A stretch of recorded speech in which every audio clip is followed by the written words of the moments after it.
What's going on, everybody, and welcome back to another day, another episode of the Daily Grind. I'm your host, 30NSG, and on today's show, we're going to be talking about this is why there haven't been any major updates for Wonder Woman game for 3 years, so we're going to talk about that. We're going to talk about Destiny has a long history of fixing itself in response to feedback. Assistant Director teases Metrovania-inspired future and talks weapon crafting and vault space, but fails to address the shocking number of bugs. We'll talk about that. And then we're also going to talk about Fortnite. New Ballistic mode currently has more players than Battle Royale. If you guys like this, we do this Monday through Thursday. We talk about gaming news, entertainment news. We have other stories that we're going to talk about. Marvel Rivals from Rolling Stones magazine wrote an article about Marvel Rivals. And then also Craven the movie is coming out, and it's being obliterated by the reviewers. You know, the actual publications at a total of like 14% like the movie, which is absolutely horrendous. Another Sony banger for the off-brand superheroes. But if you like what I do, hit that like button, hit that subscribe button. If you'd like to go above and beyond that, become a member as little as $5. What's going on, Clips, Travis, Dustin, Rowick, Heck, Nate, good morning. Jason, good morning. Drummond, good morning. What's going on? How's everyone doing? All right. I was just listening to a comedy special. It came across my YouTube feed. You guys ever hear of Ryan Long? What a good comedian, man. I was laughing my ass off this morning. So, good vibes before I started the show. I was laughing so hard. Got a tear out of my eye. All right, let me see what you guys... We have a show tonight, Generation X Gaming Weekly Podcast. It goes over a few of the top stories in the past week, and we rant along the way, but we're not doing that show tonight. We're doing the Video Game Award Show, which we're official. We've been confirmed by them as a what's it called? A partner. Okay, so they shouldn't demonetize us this time, but who knows? We'll see. So we actually we're graced with this year with Keeley. So we have permission to... Everyone can stream it, but we're actually accepted. So there you go. What's going on, Sarge? What's going on, Mo? What's going on, Water Bear? Let's start off with this story right here, shall we? Okay. This is why there haven't been any major updates of Wonder Woman game for 3 years. Now, they showed Wonder Woman a couple years ago, and we're like, hell yeah. Like, give it to us. Like, we love our superhero games. Doesn't matter if it's DC, Marvel. We're like, yeah, just give us a game. Okay. So, Jason Schreier went on to, I think, Kind of Funny Games, if I'm not mistaken, and talked about it. So that's what this article's about. So let's talk about it. Okay. The Industry Insider has provided some insight into what happened to Monolith's production Wonder Woman game. First revealed all the way back in 2021, the Game Awards 3 years ago, Monolith's Wonder Woman game received a short cinematic trailer showing various close-up shots of Diane Prince's iconic armor, and fans of the hero, also the gaming fans, and in general, have been left wondering about what game ever since then. Okay, it's been nothing but radio silence, but about the title of Monolith and WB Games. It's usually standard practice for AAA game studios to hold off revealing their games until there's certain points of development, which we always say all the time, shut up until you have something to say. Shut up and don't tell us anything until you actually have something to say, which could be happening. This is what's happening, right? So, of course, there's certainly outliers. Bethesda, for example, famously revealed Fallout 4 just 5 months before the launch, and then later that year, 2015, an almost recent RPG, Starfield, was announced 5 whole years before saw the light of day last year. Okay. So furthermore, next summer will also mark a whopping 7 years since Bethesda officially released trailer of Elder Scrolls 6 in 2018, which is like, I can't believe that's when they showed that. Okay. So 3 years after Monolith's Wonder Woman game was announced, industry insider Jason Schreier revealed the reasoning behind the game's deafening radio silence on most recent episode of Kind of Funny Games Daily. Schreier mentioned that at the time of the reveal of Monolith Productions, didn't even have any part of the game actively being worked on it yet. Okay. And that is apparently nothing. They had nothing. Okay. And we went on to add that Quantic Dream Star Wars Eclipse, which had the cinematic reveal trailer at the very same show, was in the same boat. Neither of the studios had begun work on these games when they announced them. This is brilliant. This is brilliant. This is when you know the upper management of these firms is like, yeah, let's just get them hyped up. Let's do a Star Wars. Let's do a Wonder Woman. Let's put a trailer together. Let's put it out there. Let's get people hyped up and let's see if they want us to make the game. Like what? But we don't have a game. They don't know that. Put it out there, right? Let's show that trailer of Wonder Woman. Get them hyped up. Let's see if they want a game. And they're like, hey, what happened to that Wonder Woman game? I don't know. Are they working on it? Who knows? They could have problems. They didn't have anything. They had zero. They had the idea. We're going to make a Wonder Woman game. Great. Let's put a trailer together. We're going to make a Star Wars game. Star Wars loves saying stuff. Let's just put a bunch of stuff out there. It'll be fine. Okay. So Schreier elaborated, saying that the studios sometimes do this to attract developers to come onto the game. While this may seem like a sound strategy internally, studios who go this route run into very real risky damaged gamers' perception of the project and also the studio at large. There's currently no knowing for whether Monolith development of this Wonder Woman game is going smoothly or if it's hitting roadblocks. But there's 3 years without any updates at all, and would like the gamers pointing out towards the latter possibilities. With how poorly WB Games' other recent titles of 2022's Gotham Knights or this year's Suicide Squad Kill the Justice League have been received, WB already has hills to climb, and Wonder Woman and 3 years of no updates won't help. Yeah, it's a bold strategy, Cotton. Let's see if it works out for them. So with 2024 Game Awards going live on Twitch, YouTube, and Twitter tomorrow, and right here on this channel, 30NSG, there's possibility that Monolith could show face again with another look at Wonder Woman's game, and there have been a number of rumors swirling about big, unexpected reveals and unannouncements for tomorrow's show. WB Games has had a rocky 2024 with Suicide Squad Kill the Justice League, less than favorable reception, to the point of having announces to the end of the live service support of Season 4. Now, perhaps the new trailer for a single-player Wonder Woman game at the Game Awards could set things right in the publisher moving forward. Here's the thing. They got to show us gameplay. When you're at these game award shows, or you're at E3, or which now is Keighley Summer Game Fest, if you're at the PC Game Show, if you're on any of these things showing your game, you better have gameplay. If you come out, okay, and show a cinematic trailer yet again, okay, now that I've read this, going, well, did they work on it? Because remember, Anthem was worked on for 7 years, but it didn't know what they were making until after they showed the cinematic trailer and the gameplay footage at the award show that year, or E3 it was at that time. And they're like, hey, yeah, that's what we're going to make. And then they made it over the next 4 years. All right. So 3 years in development, they didn't make shit. Then they were like, hey, let's make that. And then 4 years later is what they gave us for Anthem. And we all know how that turned out. All right. So hopefully Anthem was a live service game. This is a single player game. We all want a game. We all would love a Wonder Woman game. We would love a Wonder Woman game with the Nemesis system that no one else can use. Only WB Games could use. Okay. And we would love that. But this is just ridiculous. Okay. Now, we know that there's videos out there that they show to get people hyped up for a thing like, hey, well, why don't they just say that? Hey, would you like to work for WB Games where we're making the next Wonder Woman game? Come on and apply. Like, you can show stuff like that instead of going, yeah, we have a Wonder Woman game. And then everyone's like, cool, where is it? Right? So the Video Game Awards shows tonight. Are they going to show a Wonder Woman trailer? Are they going to show actual gameplay of Wonder Woman? I hope so.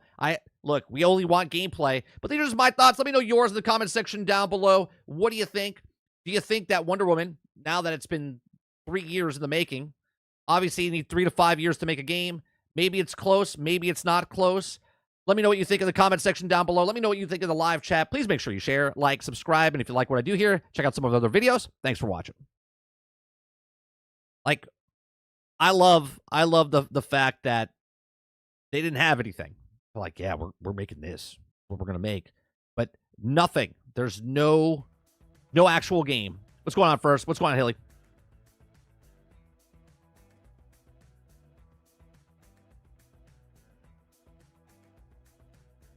Travis says 30. A lot of these trailers aren't for us. They're for investors. It's stupid. I know that, Travis. I've been saying that for multiple years. Okay, I'm like, yeah, this is a video to bring it. What game recently just did that, where they showed stuff, and I was like, yeah, this is not for us. This is for, what game was that for? It's like 4 or 5 months ago we looked at something, and we're like, yeah, this is an advertisement for people to come to the game. Yeah, if they don't show gameplay, we're like, yeah, it looks cool. It doesn't matter what it is. If you show me a trailer, okay, but no gameplay, I'm like, cool, whenever that happens, right? Trailer means 3 years out, right? A word coming on the screen or a picture of somebody, that's 5 years out. Some sort of trailer, cinematic trailer, that looks like gameplay with in-game cutscene or whatever, that's like 2 to 3 years out. And gameplay says it's coming out in 6 months. 6 months to a year. It says I'm playing Suicide Squad Kill the Justice League right now. Fun game. I still say it's better than a lot of gamers out now. I think I'll agree with you, Nate. The game itself is a good game. Not a great game. It's a good game. It's the end game. It's the whole monetization stuff. It's the whole... What they chose to do with Suicide Squad is what hurt Suicide Squad. They could have made it a better game, but they were going after that live service. They were going after the microtransactions, and that's what hurt it. Jason says Wonder Woman is probably being rewritten since Gunn took over DC. Yeah, but has it been? It's been 2 years, right? It's been 2 years since Gunn took over. It probably didn't need to get rewritten, Jason. They didn't even have anything. Right? When did he do that? We did this on this channel when it first opened. It's been at least 2 years since he took over. Or close to it, I would think.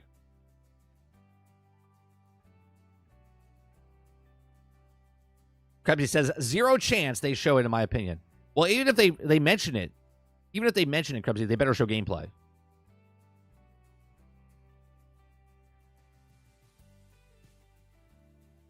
He says, I'm making a Superman game. I haven't secured license yet. No gameplay yet, but development has started. Yeah, that's exactly... Yeah.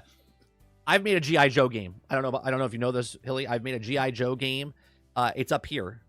It's already flushed out. It's already created. It's fantastic to play. Like, I'm playing it right now. I'm imagining it. It's amazing. The G.I. Joe Battlefield game that Sarge came up with. I've already played a couple of rounds. I'm leveled up. I got the season pass going on. It's amazing. Roic says it's the same thing for Borderlands 4. If there's no gameplay, then it's not a game out when they say it is. Yeah, I think we do see gameplay. But even when Borderlands 4 comes out, I don't think it'll be complete when it's out. I think it'll be a game that comes out, and it would need like another 6 to 8 months to bake. Stell says, are we playing Lego Life today?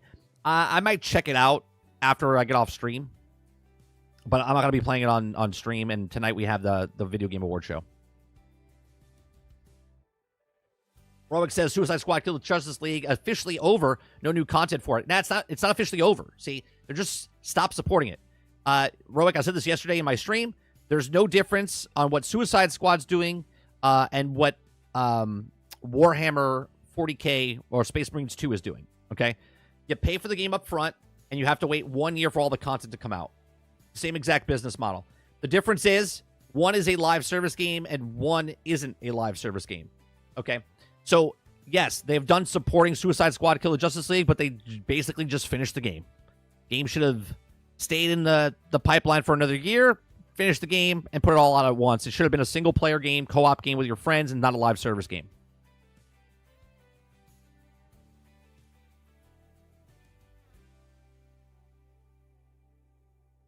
Suicide Squad, basically Anthem. Yeah, that's exactly right. Travis says, 30, complete game. What are these words that you're saying? Sounds foreign. Krebsy says, I'm making Beyond Good and Evil 3. Fantastic, Krebsy. I'm looking forward to your words on paper so I can also see and play Beyond Good and Evil 3 in my head. Water Bear says, I have a feeling we get Warframe 1999 Shadow Drop tonight. That wouldn't be a Shadow Drop because we know about the game.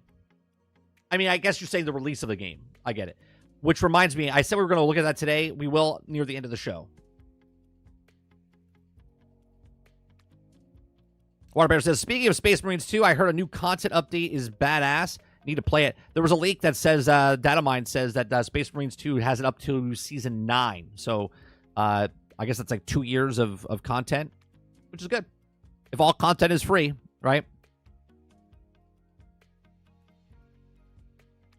So, stealth drop. But that's not really a... I mean, I guess it would be a stealth drop, but a stealth drop would mean that you didn't know anything about the game. You know what I mean? Like, if a game you already know about, you know it's there, you know it exists, and then they tell you about it and say, hey, we're dropping it today, it's not really a stealth drop. Right? I mean, I guess... I mean, in that way, shape, or form, if you know about a game, but it releases 6 months from now, but they don't tell you it's releasing 6 months from now, that could also be considered a stealth drop. You know what I mean? Maybe that's a new way. Maybe that's a new way forward. Nobody tells you a release date. They just say, we're making a game. And you're like, great. When's the release date? They're like, could stealth drop anytime between now and when it releases. Like, stealth drop every game. Shadow drop, no, nothing stealth. Do you know about it? But don't know it's dropping today. Yeah, I get that, but what if it leaks 5 seconds before? Then it's no longer a stealth drop. Go on, Sin. Nate says, is it free to play? Warframe game? I didn't really like the first one.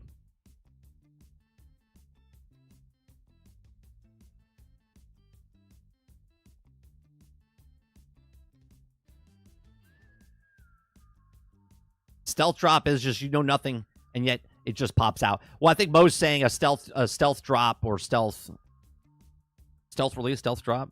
Like, that's what happened with Hi-Fi Rush. Hi-Fi Rush, you knew nothing.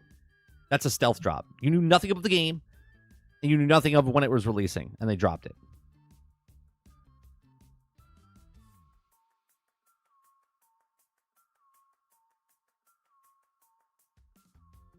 I think free-to-play games can do stealth drops because they don't have to get pre-orders. You know what I mean?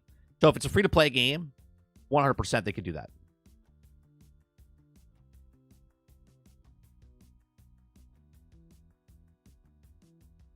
You see the new Fortnite Brick Life? I'm going to check it out. Yeah, we talked about it yesterday. Was it yesterday? The whole Fortnite thing we talked about?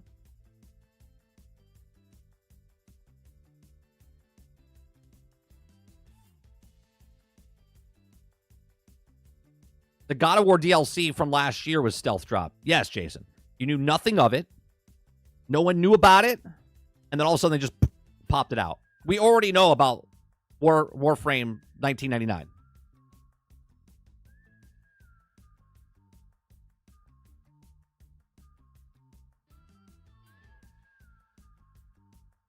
Hilly says, what if we call it difficult to detection radar drop for games we know about but drop suddenly? I like it, Hilly. Difficult to detect on radar drop. I love it. It's a little long-winded. It's a little long-winded. Hey, wait, I have something for it. Let's see. Wait. Stop it. Get some help. It's a little long.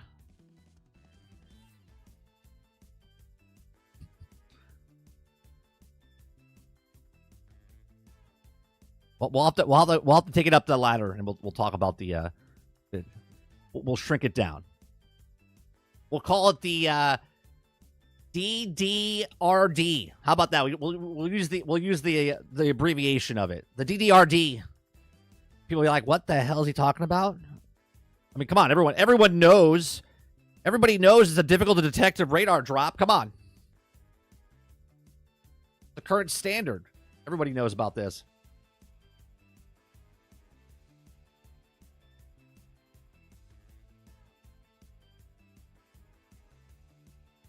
Travis says, a bad news. Looks like Transformers Reactivate isn't going to be at the Game Awards.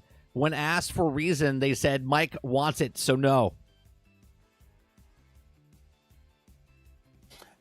I'm here to tell you right now, we don't care. Let me tell you something. We don't care. Jerry. True story. True story.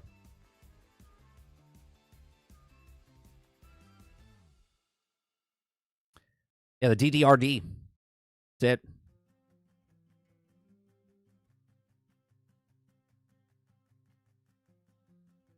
Even the initials are too long.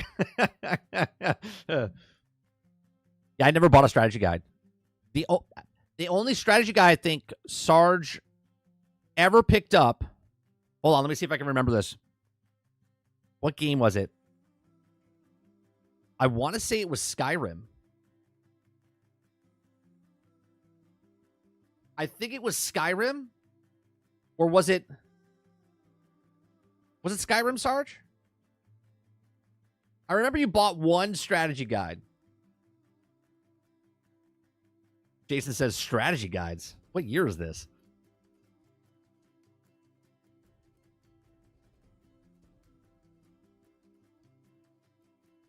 Travis says, I used to buy the strategy guides solely for the artwork sections. Right. And I used to read porno magazines just for the articles. Just for the articles.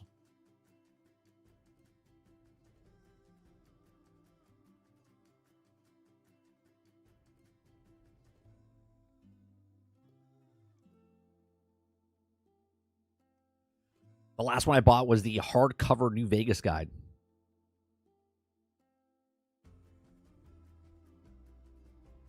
Oh, no, we didn't play Path of Exile 2, Hilly. We played Path of Exile 1. We continued our Path of Exile 2, Act 2.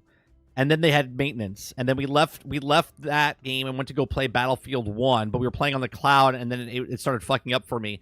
So then we went back to the old comfy pair of shoes of Battlefront 2. So, yeah, we never played Path of Exile 2. We haven't bought it yet.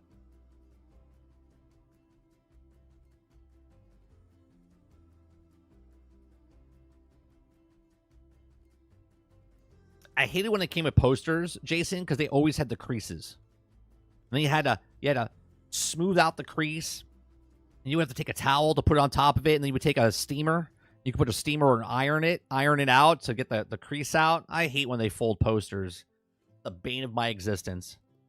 I want to smack somebody. I'm like, how dare you put a poster in here? Fold it. What's wrong with you?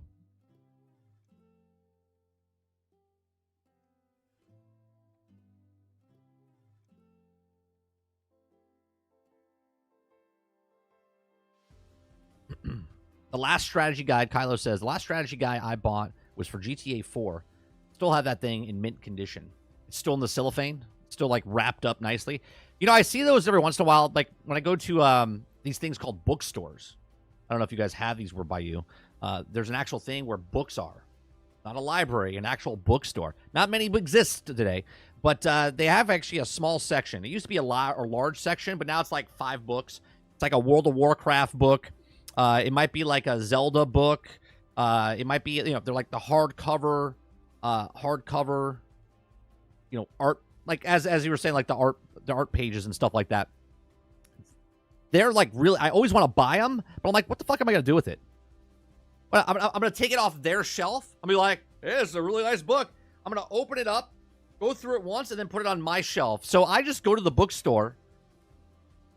I look through the whole book, and then I go buy a coffee, and then I walk out. That's what I do. They got smart, so they started putting the cellophane on it. So then I just look at it and turn it around and go, man, that'd be nice if I could open that up and look at it. Oh, well.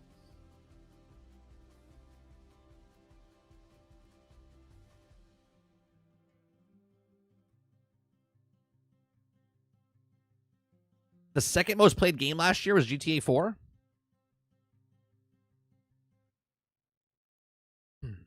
Are you playing, Hilly? Are you playing Path of Exile 2? Or are you just watching people?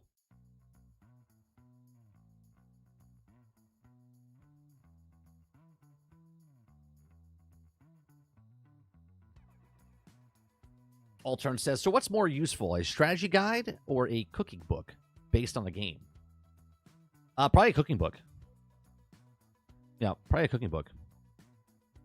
Morning, Wonder Rose.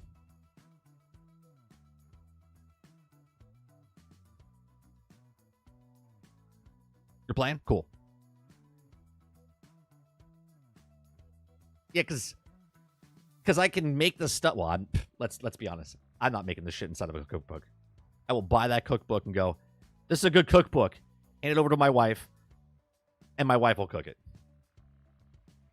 I hate cooking. Hate cooking. Mo loves cooking. I hate cooking. I do it because it's a necessity, not because I like doing it.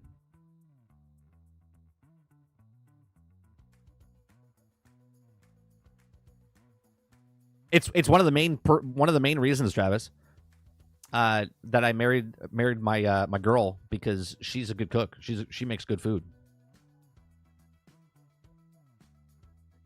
What do you look, when you date somebody? That's a job interview, right? It's a job interview, right? You're asking the right questions. You see how they are, who they are, right? You see if you can get along with them.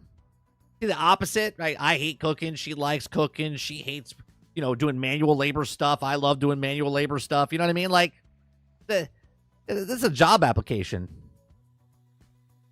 You look down the list. You're like, yeah, you hit 5 of the 10 things. That's good enough.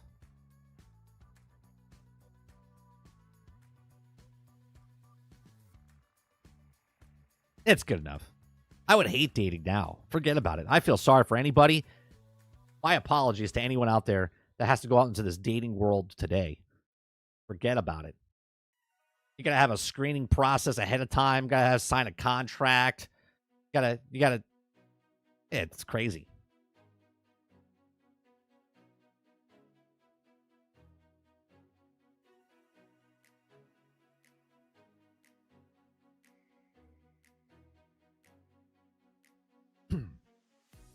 Oh, it's a funny story. Funny story.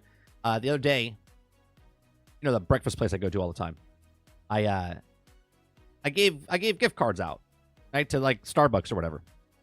So I give them.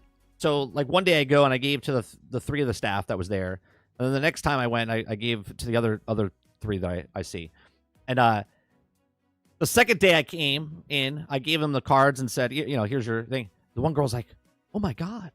Like, thank you so much. She was like, really appreciate it. A small little gift card, buy yourself a coffee or whatnot. And she started going around to all the other employees and saying, Mike gave me a gift card. Mike gave me a gift card, right? And they're like, yeah, he gave us one too. And she felt, because she was like rubbing it in, because she thought I chose her to give her the gift card. And she was like rubbing it in to the other employees. And then she came over to me and she goes, I thought you only gave it to me. I was like, why would I do that? I was like, I'm giving it to everybody that works here. Yeah, right? I gave her too. She's like, you did? I'm like, no, but just to see your face when I said I gave her too, you felt less, right? Yeah, messing it up for everyone. Yeah. It was just funny.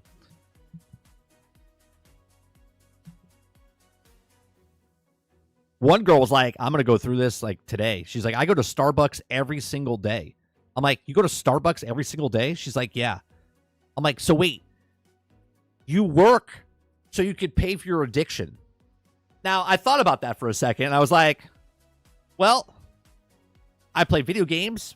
She drinks coffee, right? She's spending like $13 to $16 a day getting a breakfast sandwich and a venti drink every single day. Okay.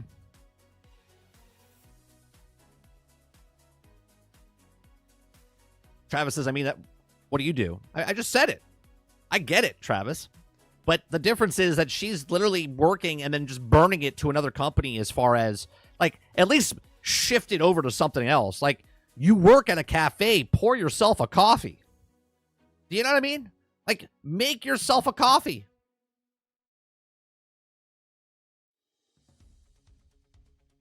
Nate says, oh my God, dating now, especially being 46, is draining these women these days. Draining these women these days while they're having a daughter, being a single dad. My daughter wanted to call everyone mom. I don't want to even do it. Yeah. She just says that's mom, right? That would be rough. That'd be rough. Yeah, I have a couple single friends, man. And I don't know how they do it.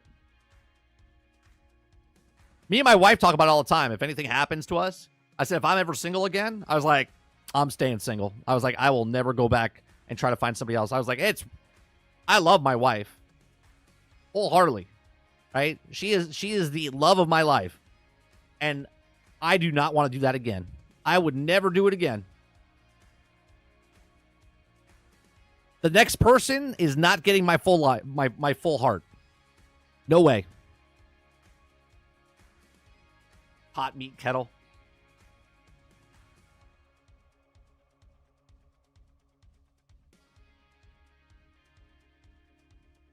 Kyle says, I only go out for coffee on the weekends. I get my coffee for free at work. Screw that. Yeah, I mean, don't get me wrong. When I used to travel, when I used to work in the film industry, we travel all over the place. Going to Starbucks was like a necessity because if you wanted a good coffee, you knew Starbucks, at least back when I worked there. If you got a coffee in Florida or coffee in Texas or coffee in New York and coffee in Seattle, it tasted the same. So it was almost that sensation of when being away from home, you had that brief moment of something comfort, something that made you feel like you weren't away from home type of thing. Totally get it. But you work here. You know what I mean? But each their own.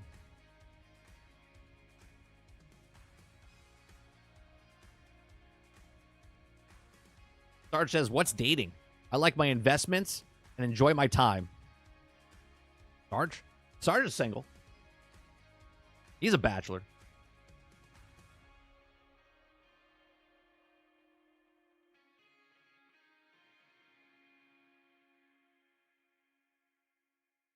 The Cliff says, yep, that's how I was in my relationship for 10 years. Then it didn't work out. Now I'm single forever. Yeah, I mean, have fun and stuff, but I would never get involved with someone again. I mean, I guess that's easy for me to say now that I'm in an actual relationship and I can't actually fathom that at that point.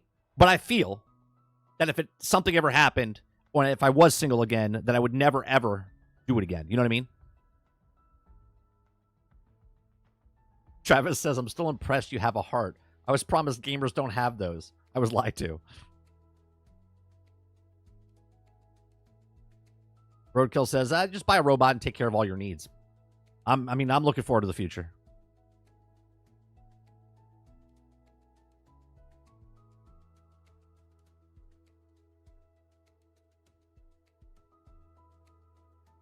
Robert Jones says, find y'all a nice little church girl and avoid most of the BS. I don't know, man. I don't know, Jones. I have some cousins. Well, my wife has some cousins. They're all church girls. Let me tell you the drama that they have in their lives. Woo!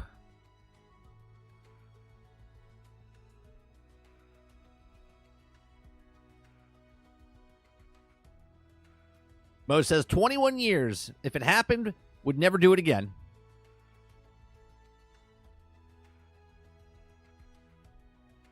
Krebsy Gaming says YouTube TV is increasing the price to $83. $83 a month.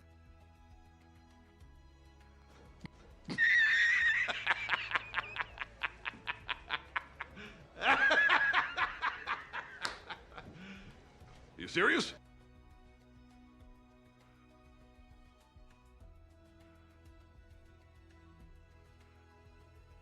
$83 a month.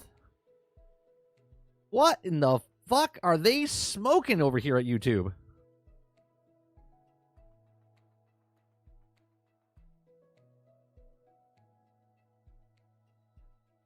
My goodness.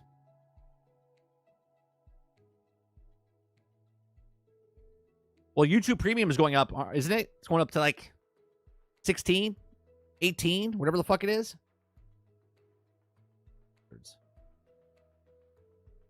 These bastards. Like, you don't want to watch ads? We're gonna charge you for it. You're gonna make me cancel YouTube and then put ad blockers on, is what you're gonna make me do.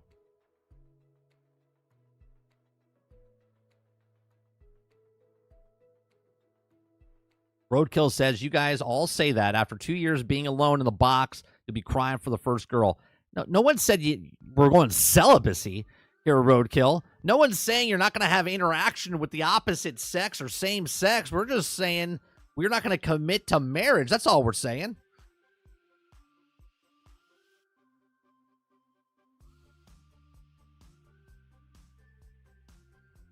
We wouldn't do the whole long-term relationship thing again. It is the rabbit hole. Oh, where I land, I do not know. But here I fall down the rabbit's hole.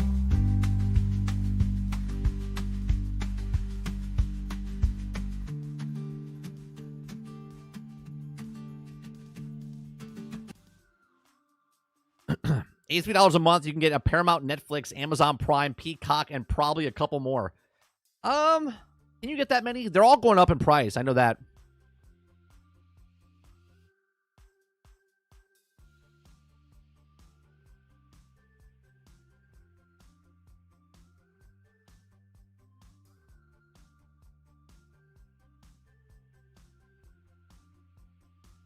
Roadkill says, I just got divorced in August 21st of the year, and sweet freedom. Sweet freedom. I don't have a celebration one. I don't have a celebration. We're gonna have to put a celebration.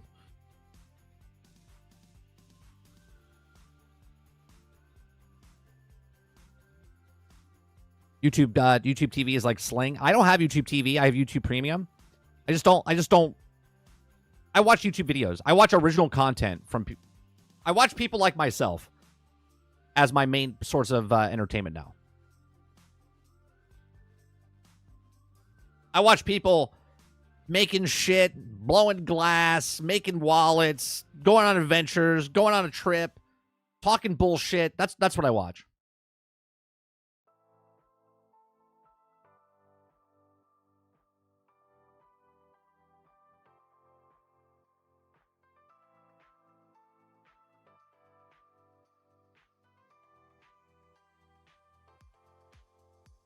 Sling is such a good Sling is such a good deal. If you're going to get something like that, go with Sling. Sling's been around for what, 15, 20 years? Travis says 30. Worst part of it doesn't have to be this expensive. It just is. You ever study your economy? They fucked us good. Oh, absolutely. Right? They're like, we can get 16. Let's get 18. You get 20. Oh, we get 25. You make it 50. Right?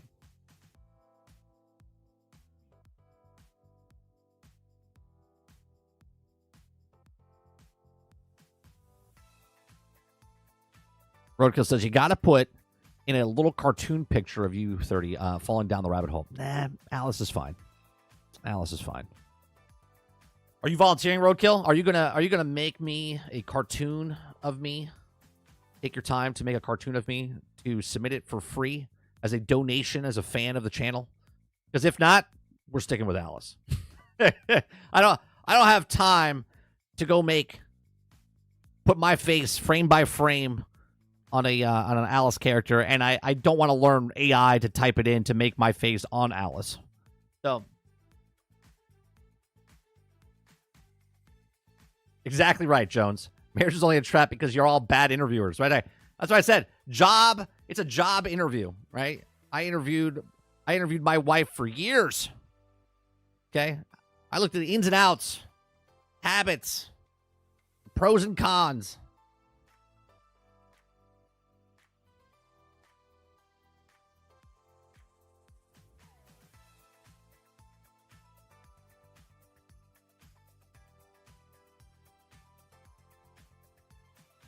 Dustin says, I might get Dragon Age 1 and Dragon Age 2 and Dragon Age Inquisition on Steam. It's on sale.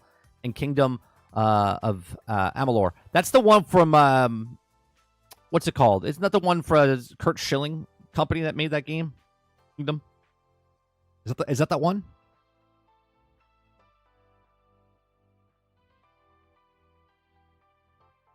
You're not watching all the shows that they spend hundreds of millions of dollars on to produce and then fail? Nope.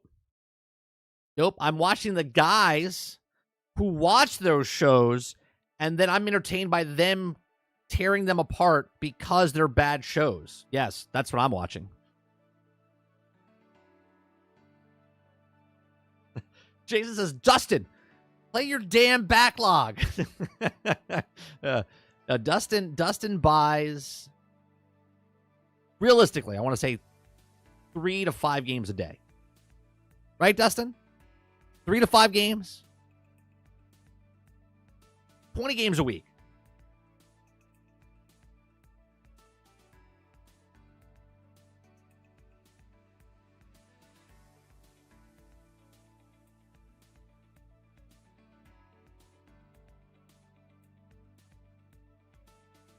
Krebsy says, today's people get married 4 months after they start dating.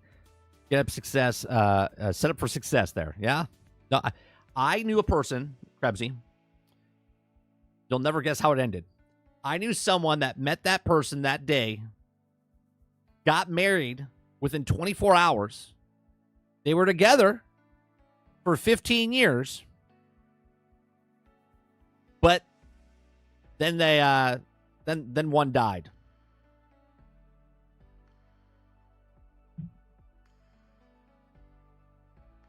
After they got divorced. She didn't kill him. Yeah. Yeah. They met each other within 24 hours. They got married. They were together for 10 years. Then they got divorced.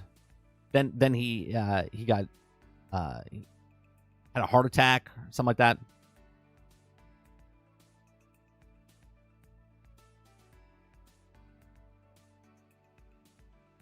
No, I didn't. I know she didn't kill him. Well, actually, she probably did in a way, Travis, because maybe his heart was broken and that's why he had a heart attack. He died shortly after they got divorced.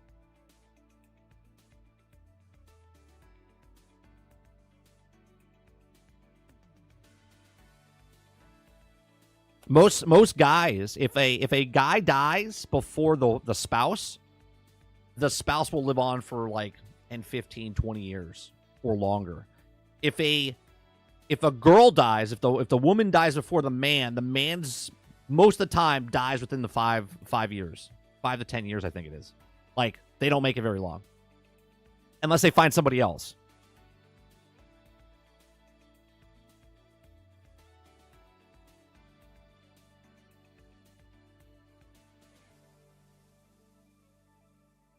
You put the only strategy guys you bought in Discord. All right, let me see.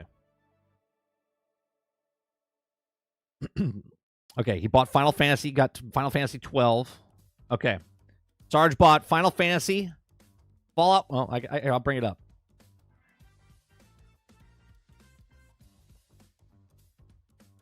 Strategy guy, a Final Fantasy 12. That's got to be new, Sarge. Right? Or maybe, I guess you had that before. Fallout Vegas. You have Fallout 4 Survival Guide, Grand Theft Auto 5, Skyrim, Borderlands, Fallout 3, Fable 2, and Fable 3. Good collection. Good collection.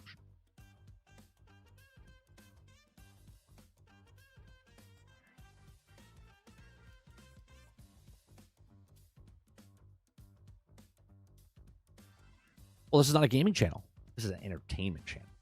Travis, I changed it about 3 months ago.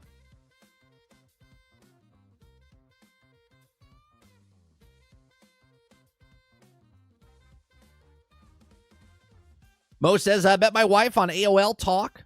Talked on phone for 2 years. She run a train in 2003. In July of August 2003, got married. Yeah, but you knew her for 2 years, though, Mo. You knew her for 2 years. You had that interaction for 2 years. You didn't just meet her and then get married. She didn't shadow drop marriage. Okay? Oh, I'm sorry. DDRD marriage. Okay? She didn't shadow drop marriage on him. You knew her for 2 years.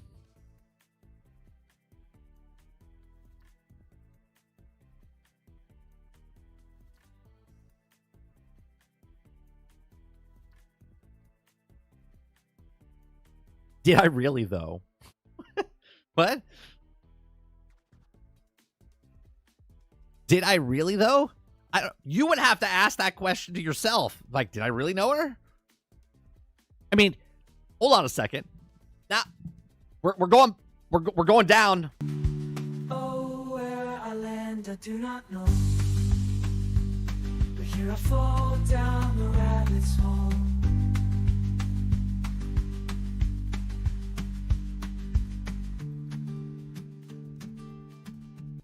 All right. So when you talk to her on AOL, did you say like, "Hi, I'm Mo," and she's like, "Hi," and then you didn't talk ever again, and then you talked on the phone and said, "Hey, how are you?" "I'm good." "Yeah, I'm good." And then you're like, get on a train 2 years later, and then you got married. Like, I would assume there's more conversation than just, "Hey, how's it going?" Like, you knew nothing about her, nothing. There's no way. Like, I'd rather have a job interview beforehand, not during. You really can't know somebody over the phone? Now, hold on a second. I've talked to some of you guys in just texting, right? I speak. You know more about me than I know about you, but I can pretty much, I think, nail some of you. Okay, not all of you. Some of you, just because of texting. Just from never verbally speaking. Now, I don't know if you have weird habits of leaving your socks on the ground or leaving cabinet doors open, okay? Or if you like pissing with the door open, okay? I don't know stuff like that, but I can look at you and talk to you and understand what type of person you are.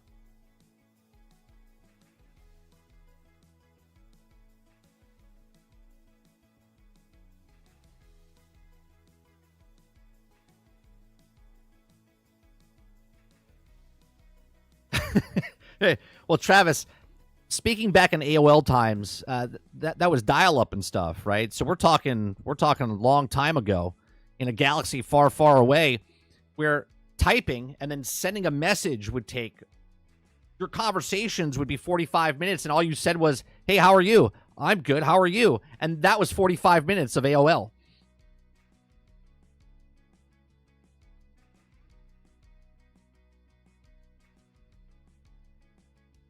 Drummond, you haven't been here long enough to chat. I know Travis. I know Travis, I think, pretty well. We talk quite a bit on Discord and in chat here.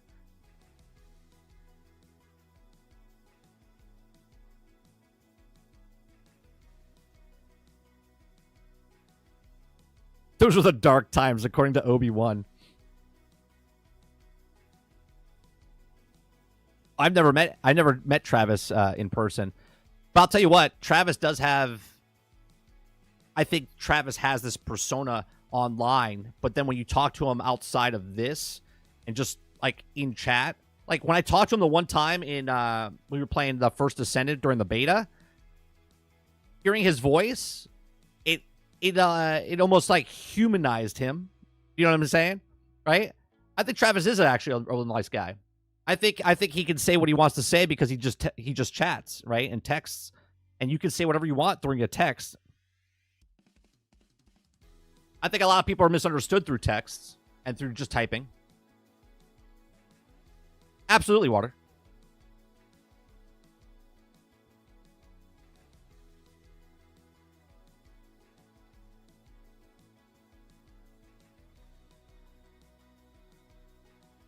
He's on to me.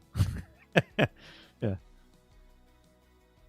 Like you could tell when someone comes in and the way they speak and what they do constantly every day. And then, you know what I mean? Like you know what I mean? I say the smell test type of thing. You can tell if someone's a nice person or not a good person. Just the way they carry themselves or where they talk. Some people are just, they're bored. They want to make it a little bit more exciting on the day when they're typing on people's chats and whatnot. Right? If I could walk into a room like fuck you and then walk out without anyone knowing who I am, pretty powerful, isn't it? Right? That's pretty powerful. Go into anyone's chat room, right? Like you just kick open the door, you're like, "I'm here, bitches," and then you say something stupid and then you're out. Right? Most people will just glaze over that.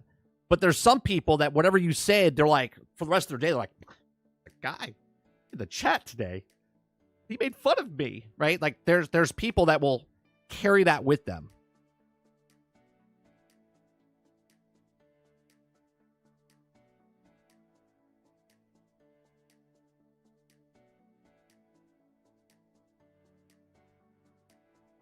Oh, I know you're full of shit, Travis. It's okay.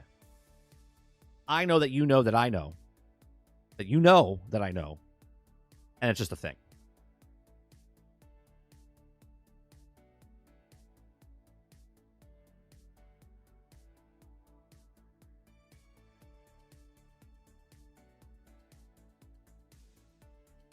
I'm the living embodiment of a sketch from Mighty Python about you paying me to have an argument, and I choose soon as I pay me, we can argue. Right? I get it. I get it. Talking about arguments, let's go to the next topic, shall we?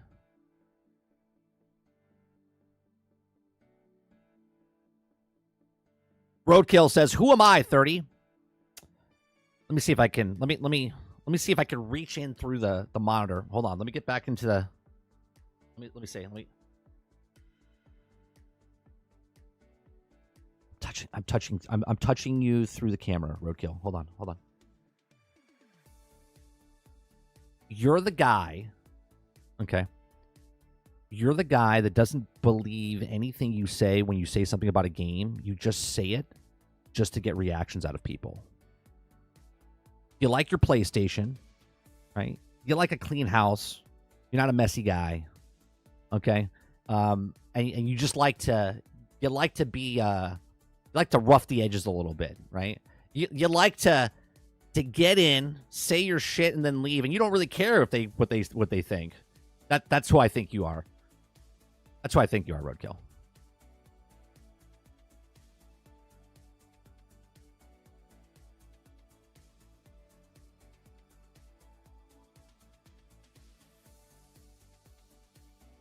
Proper down the rabbit hole.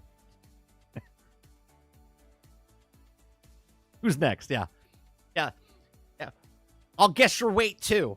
Come on. No, what is it? What is it? A fucking carnival?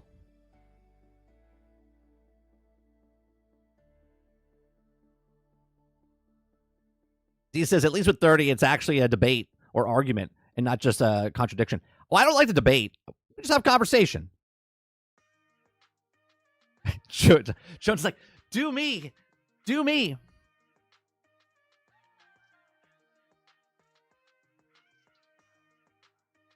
Roadkill is quiet right now. He's not texting. He's like, holy shit, he got me like 70%.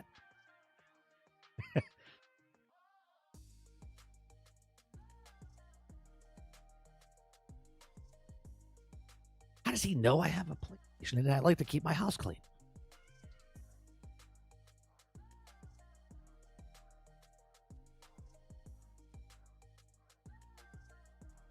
Sin says, I'm a guy on the Beltway driving like I'm expecting someone to do something on the road. There was people on the road yesterday. I almost had road rage. And my son likes when I start yelling at people on the road, because I'm not yelling out the window, right? I don't really have road rage. I just speak to myself in the car. I'm like, look at this guy. I was like, the light's green. I was like, move out into the intersection. I was like, you could turn. It's almost like giving my son a lesson of how to not drive. Okay, I'm like, look at this guy. Don't do this. Don't do what this guy's doing. I was like, you got to move out into the intersection. That way, if the light turns yellow, you can actually make the turn. That way, you're not backing up traffic like everybody else, right? Like, that's who I am sitting when I'm in the car. My son loves it.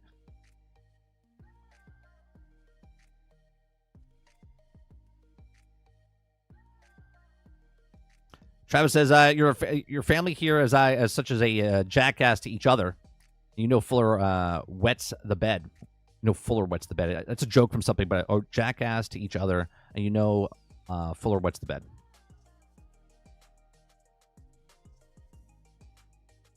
Do I answer myself in the car? Of course I do.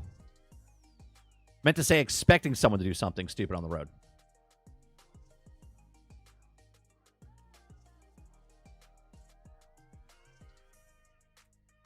Oh, it is a Home Alone reference.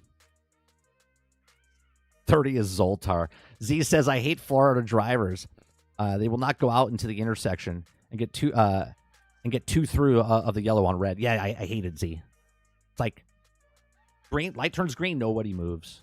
They sit there, and then when you honk, they're like, oh, and then they take off because you think you're mad. You know, that's what horns are for, right? To just beep beep. It's not like I'm slamming on the goddamn thing.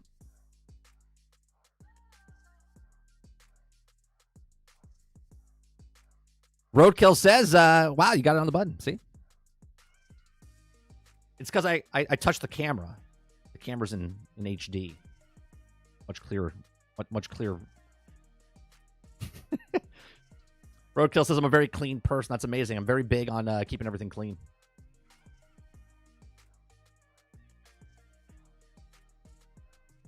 Yeah, Bruce Willis said that Die Hard's not a Christmas movie. It's a fucking Bruce Willis movie. Okay, I think it's a Christmas movie that takes place during Christmas also. But yeah. All right, topic. Let me go back to here real fast so I know where to cut this later if I want to make an outbreak video. All right, so Destiny has a long history of reinventing. Jesus Christ, I'm good. Reinventing itself to respond to feedback. Assistant Director teases a Metrovania-inspired future and talks weapons crafting and vault space, but fails to address the shocking number of bugs. Can we get a fucking shorter title, please? Jesus Christ, Tim Clark. What title is this? Here, I'll do you a favor. I'm gonna take this. We're gonna take this real fast. What kind of fucking title is this? Here. I'm gonna type this in. Here. Shorten the title.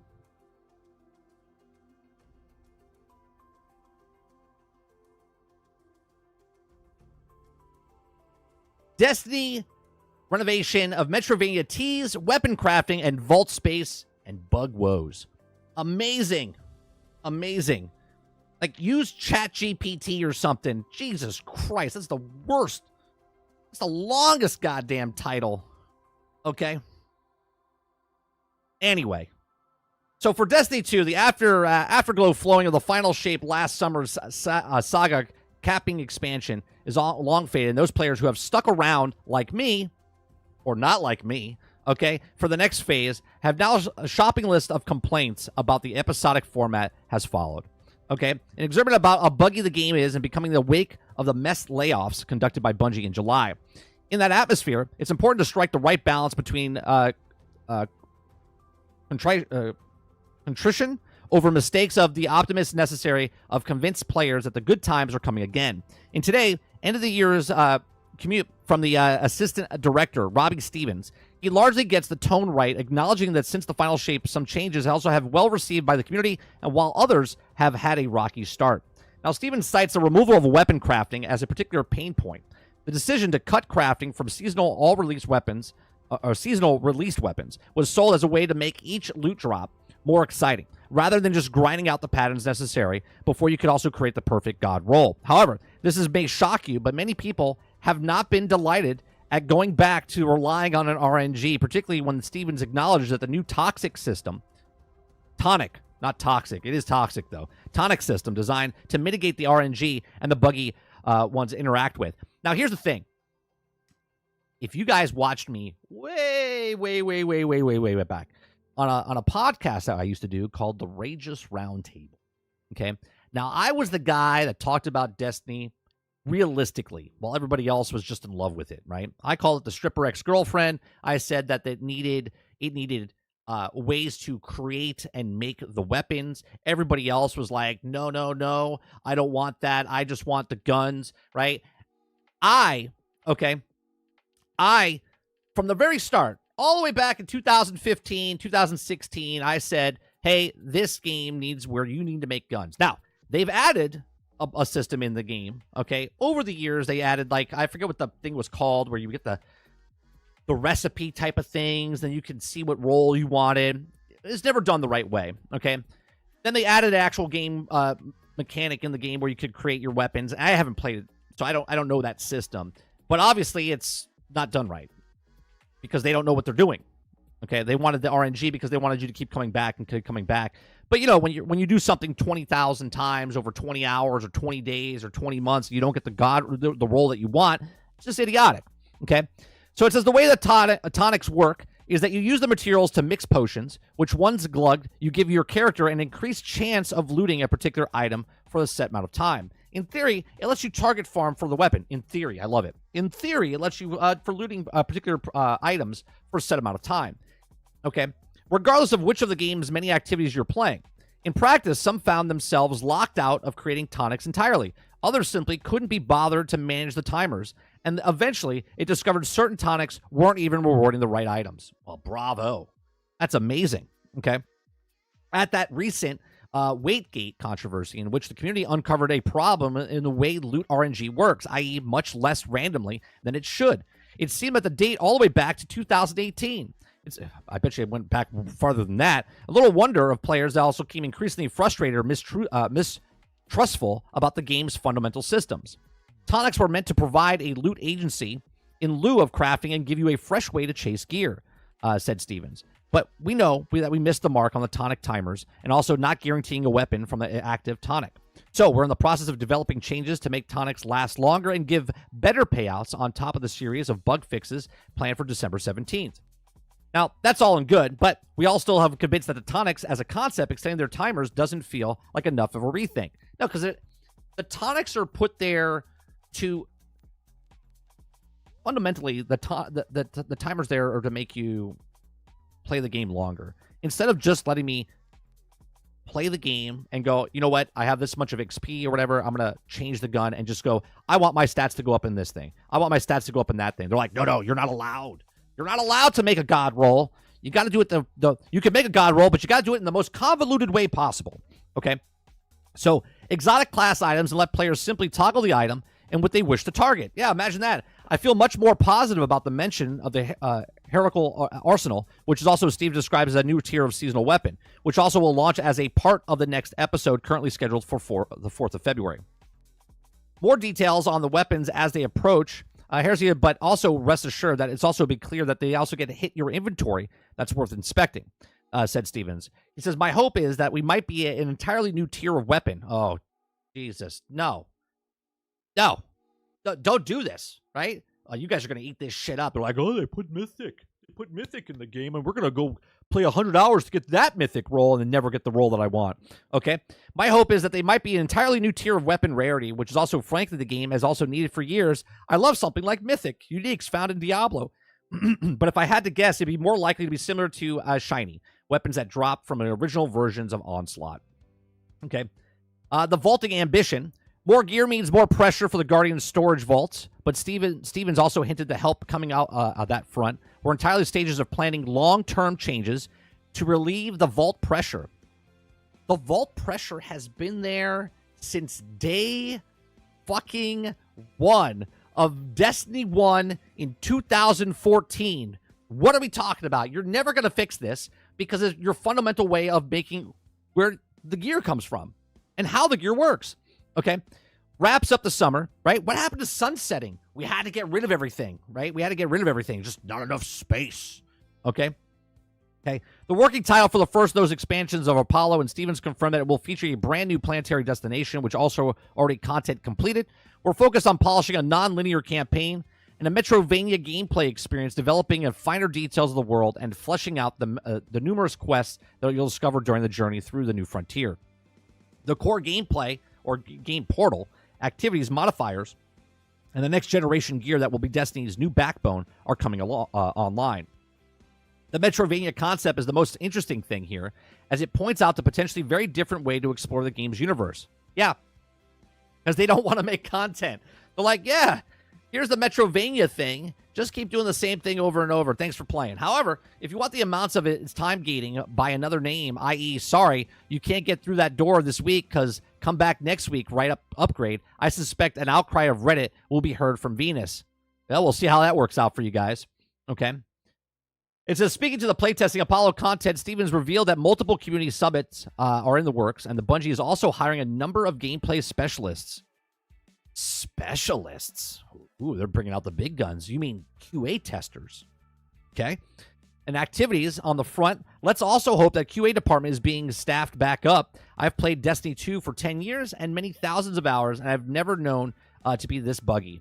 Only yesterday, an event card for the game's winter celebration went live for free and would normally cost $10 before it was pulled from the store. Bungie described that the bank error in favor of those players who grabbed the cosmetic quickly enough, but the aside from there's also enormous amounts of bugs in the game, which are also hampering players. We've had a loot chest that dropped nothing, abilities that doing way too much or too little, damage regular crashes in certain areas, UI glitches, in-game notifications, and repeats ad nauseum, and on this it goes. My colleagues at Game Radars noticed last month that Destiny 2 is kind of a mess right now. It's okay.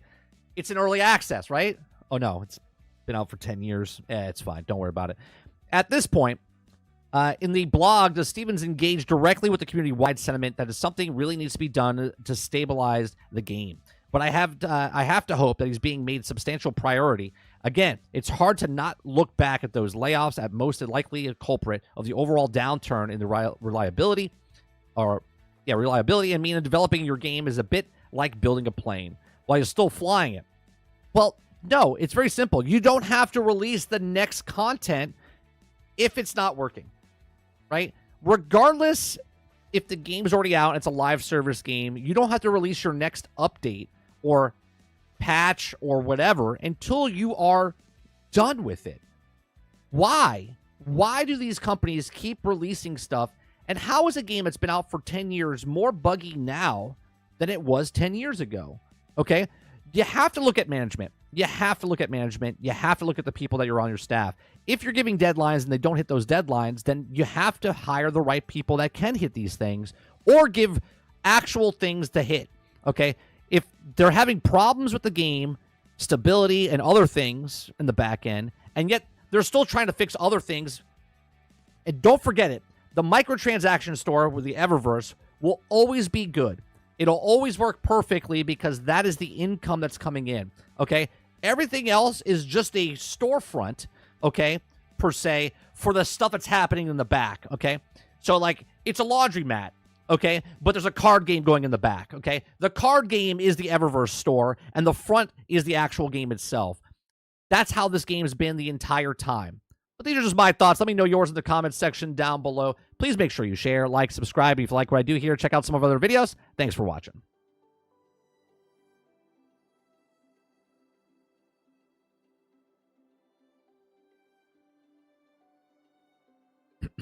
Mo says, Metrovania Destiny? Yeah, no. He says, hiring gameplay specialists after just firing them. Brilliant. Yep. Yep. You guys are no longer QA. You are specialists. I'm a specialist. What do you do? Oh, I work for Bungie. What's your title? Oh, I'm a video game specialist. Oh, you mean you're a QA tester? No. No, QA testers get paid $10 an hour, $15 an hour. I'm a specialist. I get paid $15.15.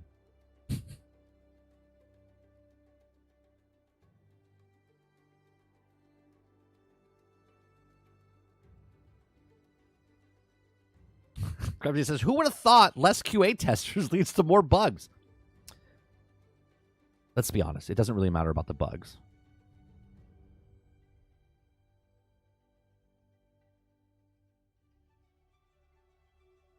Store works before day one. That store works so good.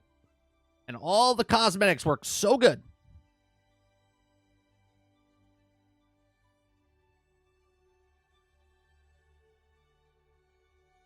They have so many more bugs than ever. Terrible. That's a terrible Trump impersonation. I'm sorry. I'm sorry. Stop it. Get some help. I'm sorry.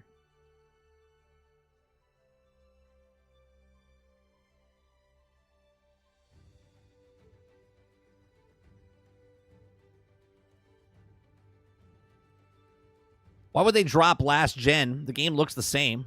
There's nothing there where the last gen hold them back. Well, I would assume that they want people to move over to the next system, right?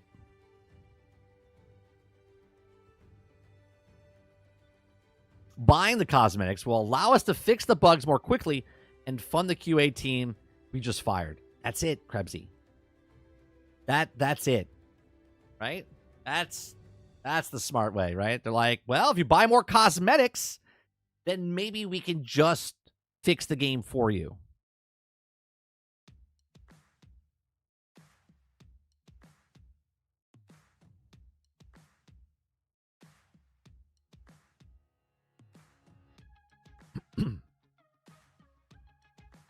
Who's this Trump you speak of? Just the next president of the United States. Oh.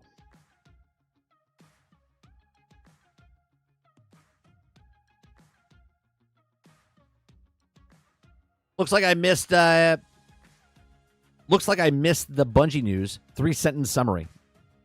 3-sentence summary. They are adding a Metrovania. They're not fixing certain bugs, and they don't know how to fix the weapons problem for making your own weapons, Makoki. I think that's it. I think we've done it.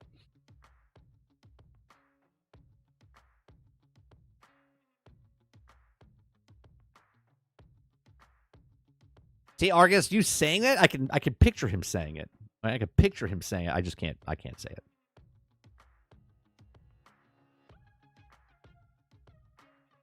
It's a good game, Dustin. It's a good game.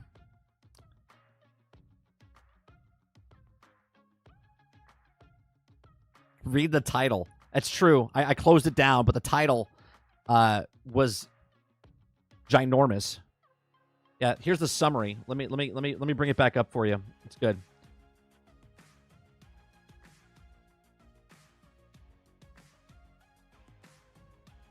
Oh, wait a minute. I have it here.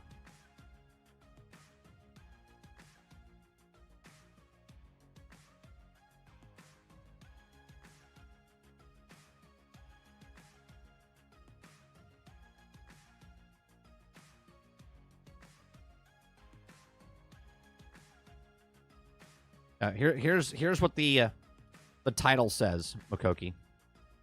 Okay, there's the title. Let me make it nice and big for you so you can read it. That's the title of the article. There's the synopsis of the entire story.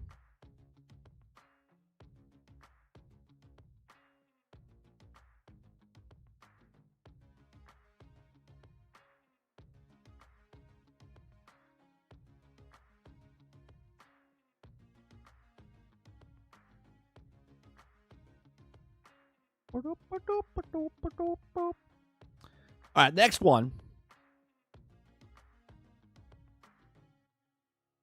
Next story.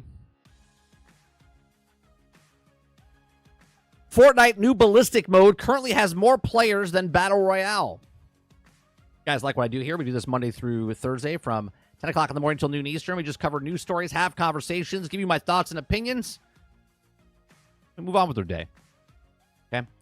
Fortnite's newest mode, Ballistic, has surpassed the number of concurrent players in Battle Royale mode just a few hours after launch. With the most recent update to Fortnite, Epic Games added a number of fresh features for players to enjoy. The game now includes text chat and the ability to choose... Oh, text chat. There you go, guys. One of you right now could be playing Fortnite and meet your future loved one. Okay? That's how it happened with AOL back in the day. Okay? So now you have text chat and the ability to choose the default character. Just make sure they're of age, right? Epic Games also rebranded LEGO Fortnite into LEGO Fortnite Odyssey and has also added into more linear progression to the game mode.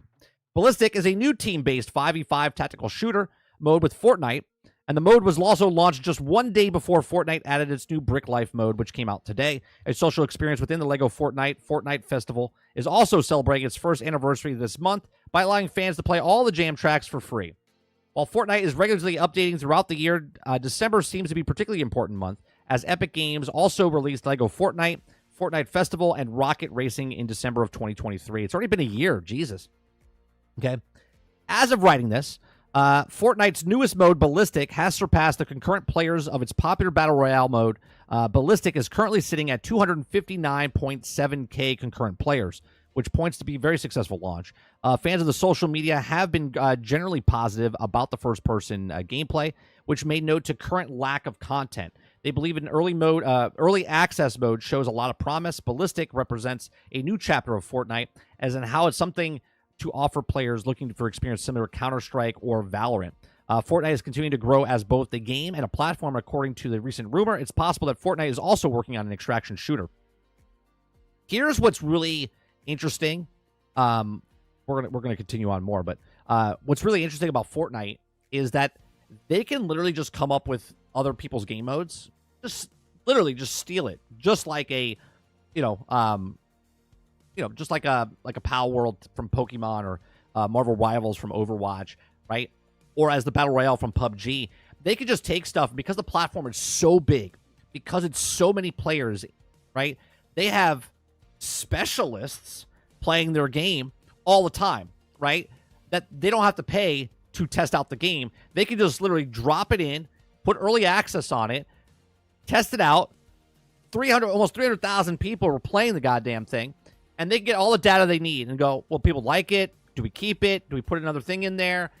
Another smart thing that Fortnite's doing is they don't want you to leave once you're in the club, okay? You get in the club, they want you to stay in the club. So they look at what other people are playing. They're like, well, they're playing a hero shooter. Well, what about if we put a hero shooter inside this game? Oh, they're playing 5v5. They like Valorant. Why don't we put Valorant in the game? People like Rock Band. Why don't we put Rock Band in the game? Hell, we have Fall Guys. What about if we put Fall Guys in the game, right? Like, they're putting all of these things in the one-stop shop because if you could get into Fortnite, not under Epic, just Fortnite, okay? If you could get into Fortnite, then they can keep you there. And they can keep you there. And then now they're doing what you guys told me the other day, the crew, right? The Fortnite crew Game Pass, whatever it is, where you pay, was it $12 a month? And $12 a month gets you all the battle passes for the music, for the rocket racing, for the regular Fortnite, for Lego, right?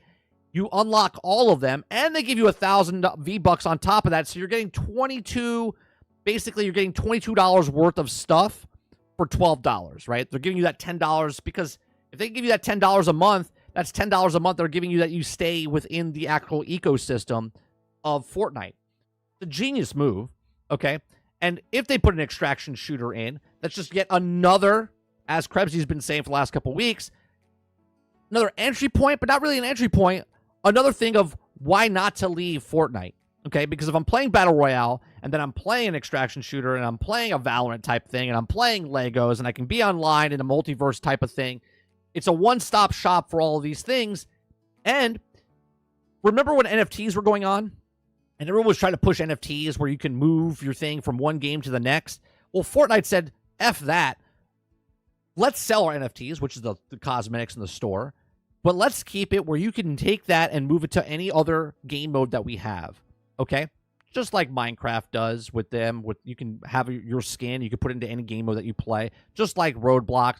Fortnite's doing the exact same thing. They're like, buy it here and play it in any of these game modes. You want to be Captain America in 5v5, or if you want to be Captain America in Legos, if you want to be Captain America in the car driving around the track, that is what they're doing. So not only are you more interested in not just playing the new game mode, but you're also more inclined to play the game mode because now you've invested time and money, okay, with the character skins that you have, and now you can play it in different game modes and run around. Now with the first-player game mode, they can sell more skins for the actual guns, okay, because now you're up close and personal with the guns, and now you can see the skins there, okay? So it says Fortnite's Ballistic mode is currently outperforming Battle Royale. And with the reveal of Fortnite's Ballistic mode, Epic Games is quick to show that the players would also be able to bring many other cosmetics with them. Ballistic trailer begins with the look of John Wick getting ready for combat, confirming that the players would be able to use their skins in the first-person action, right? There you go, right? That's a huge benefactor for people that are playing the game going, oh, cool, all my stuff comes across. And if it's not there yet, they'll probably move it across as well, okay? Some fans on Reddit even expressed that they would be more inclined to purchase weapon wraps for the use of ballistics. Are you kidding me? Epic just perked up. They're like a gazelle eating the grass, right? And they hear a gunshot. They're like, You hear that sound? Somebody said they want to buy more skins for their guns. That's what they just heard. Okay, so the first person vantage point comes in with the enhanced view on one person's cosmetics. Boom, like a fucking psychic. Okay, the launch of Ballistic is coming shortly after the massive success of Fortnite OG. The throwback mode that gives players a glimpse at what the battle royale was like in 2017. As Epic Games continues to expand Fortnite, there's no telling where the developers will take these things. However, the success of Fortnite's newest modes has many players feeling enthusiastic about the game's future. I said this years ago about Fortnite. It's amazing. Okay? It's amazing what Epic is doing with what they're doing with the Unreal Engine 5. Not only do they have other companies using the Unreal Engine 5, so they're making money off all these other companies that make money off of their engine, right? But then they're also making money off the customers going, hey, yeah, I'm playing this game. I'm just playing Fortnite, but now I'm playing Fortnite. Now I'm playing Lego Fortnite. Now I'm playing Rocket Racing Fortnite. Now I'm playing Valorant Fortnite. Now I'm playing, Extraction Fortnite. Whatever it is, whatever they have planned, they could do what they want now because they already have that base. It's already inside the game. They don't need to hire specialists like Destiny. You are special, and you're special. They want to make sure you're all special, right? You're all special because you're already playing the game. You're playing a free-to-play game. Okay, you're paying them money for skins, and they can give you new things to try out to help them test out stuff, and it's a gold mine for them. Very smart. I haven't played it yet myself. My son played it last night. He said it's actually pretty fun. He likes it for the ballistic mode. I will have to check it out later, but I'm really interested in it. But might as well try it out, right, to see how it is. But these are just my thoughts. Let me know yours in the comments section down below. Please make sure you share, like, subscribe, and if you like what I do here, check out some of the other videos. Thanks for watching.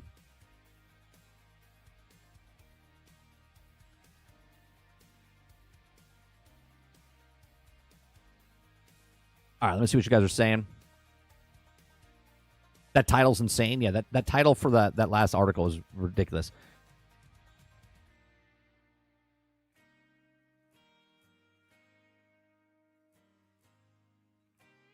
Eclipse says it was really fun if you like CS-type games. I'm surprised how good the mechanics are already.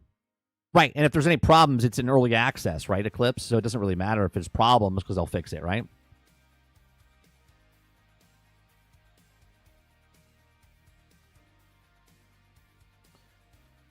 Let's see here. Sarge says, let's go chat. Find that like button. Altern says, this is why Epic wants every big dev using Unreal Engine 5. They can copy their code, paste it in the Fortnite, and who's going to stop them? No one. That's a smart look out there, Altern. Right? It's exactly right. Look what they did with PUBG. PUBG was making the Battle Royale. They were making the game that they were making because PUBG was using Unreal Engine. We're like, well, wait, we already have all this stuff. We can use it as well. I bet you there's a fine line somewhere that says it in the contract. You can use Unreal Engine 5, but we are allowed to use anything, right? You know what I mean? Very, very interesting.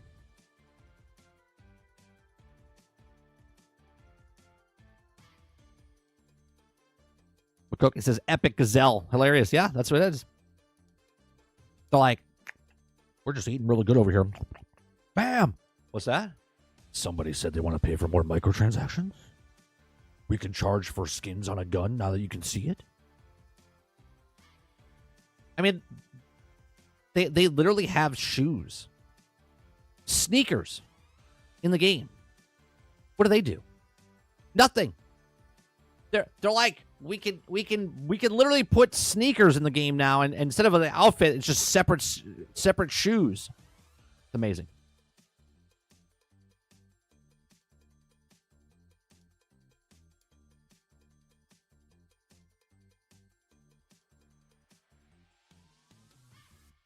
Altern says, we are special as the lady you gave the gift card and not got excited about it. Yeah, that's exactly that's exactly it. So when does Fortnite ARPG release? Well, they actually have inside the game, inside of Fortnite, Krebsy, someone created like a gauntlet type of thing. The game mechanics aren't good, but they do have a top-down type of thing or three-quarter view as well. And there's like a hack and slash that you use swords and stuff. So technically, it's already in the game. You could do it. Stel says, I like the fact that I can stream Xbox games that I own in the pass-through Game Pass now. Yeah, they added 400 games. They added 400 games that are in the list of that people own that can now play it through the cloud.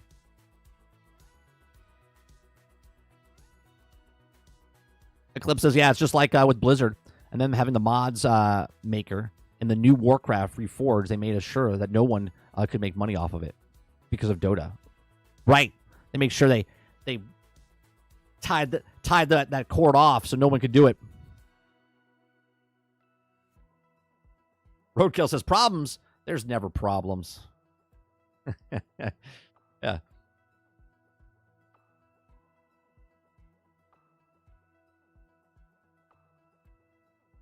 We got a Rolling Stones article about Marvel Rivals. It says Marvel Rivals is chaotic mess and one of the year's best games. That title got me to... It's a good title. Good title.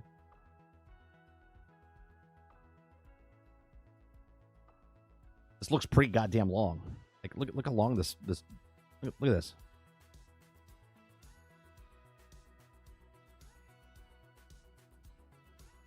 All right, buckle up. Buckle up. Holy Christ, like an essay.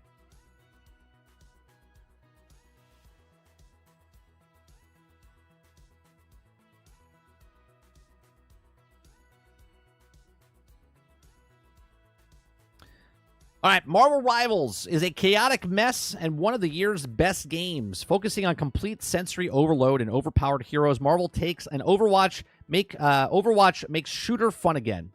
Okay, you guys like what I do here? We do this Monday through Thursday from 10 o'clock in the morning till noon Eastern. We have conversations, talk about news stories, conversations about it. If you like it, hit that like button, hit that subscribe button. If you like to go above and beyond that, become a member as little as $5. It does help me out. So it's a great time to be a shooter fan, no matter what kind of experience you're looking for between the new Call of Duty, Overwatch 2, Counter-Strike, Valorant, Apex Legends, and Fortnite. The field is more crowded than ever. With the new contenders popping up seamlessly every other week, games release and die fast, such as Ubisoft's Call of Duty killer, X Defiant. I love how every time a game comes out and it says it's a killer for something, that's the game that dies. Okay? Goes offline next June, just 12 months after the launch of the PlayStation's Concord, which lasted just 2 weeks. Okay? Even with the name recognition of the brand like Marvel, the genre is notoriously hard to break into. But NetEase Marvel Rivals is off to a strong start for the 10 million players who have clocked in time for the PlayStation 5, Xbox, PC since launch day on December 6th. It seems to be doing almost everything right. A fun gameplay experience with just enough new ideas, checking engaging heroes characters that also have a lot of tactical depth, and check the smooth online experience that doesn't crash. Check. Yeah, imagine a game that's stable. Okay. Turn your auto browser reader on. Oh, I could do that? How do I do that? Can I do this? Does it where is that? Where do I do that inside of Opera GX? Okay.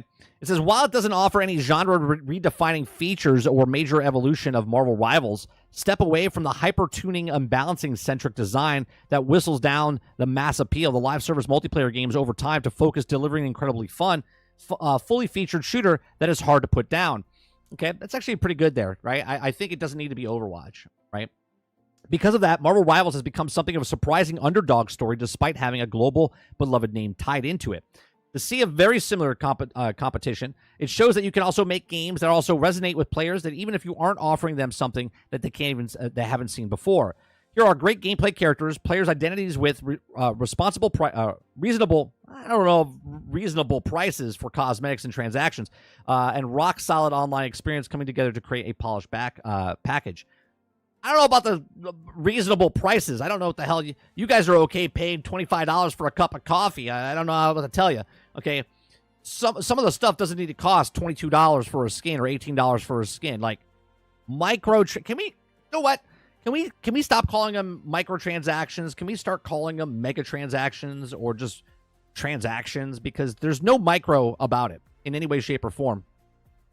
Okay, it says just different enough. Okay, Marvel Rivals is NetEase's next big push to the console and PC gaming. The Chinese publisher developed the best known for online mobile games and tie-in titles and the IP like Harry Potter and the Lord of the Rings.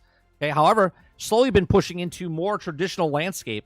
First with the multi-platform 60-player battle royale, Nakara Blade Point in 2021, and most recently with the 2024's Once Human, a hardcore PC survival game. Okay, Marvel Rivals is their biggest release yet outside of mobile sphere, and the craft a hero shooter in the modern market NetEase didn't look too far for inspiration. Okay, so it says the game looks like a copycat of Overwatch. Many of its heroes and villains fall into the same archetype of roles of Blizzard's characters and have made popular mainstream players. Now, Rival takes a Black Widow and Overwatch's Widowmaker. Both utilize sniper rifles. Star-Lord can zip around the map like Overwatch's de facto mascot Tracer. The Hulk can jump into a battle, soak up damage in similar ways that equal the oversized Winston. And additionally, the maps and mode structure feel almost identical. They do, but at the same time, they don't, right? They like take the bits and pieces of them, but they don't make a Tracer 1-to-1. They don't make a Winston 1-to-1. They're like, let's just sprinkle a little bit of this in there. Let's sprinkle a little bit of that in there. Okay. It says, however, like Overwatch, it's clearly the blueprint being used to craft Marvel Rivals. There are some interesting twists and unique ideas that shake up the formula. Maps can dynamically be destroyed in the key areas, changing the player's lines of sight. I think this is awesome. I don't think enough people talk about this for the game. But it's okay. It's like when you watch a movie and you don't really notice the edit, or you're listening to a game or a movie or a TV show and the soundtrack's badass, but you don't really listen to the soundtrack. It's just it accompanies the TV show. You know what I'm saying? Like, it's just there. It doesn't overtake. The destructible environment in this game is awesome, and not enough people talk about it.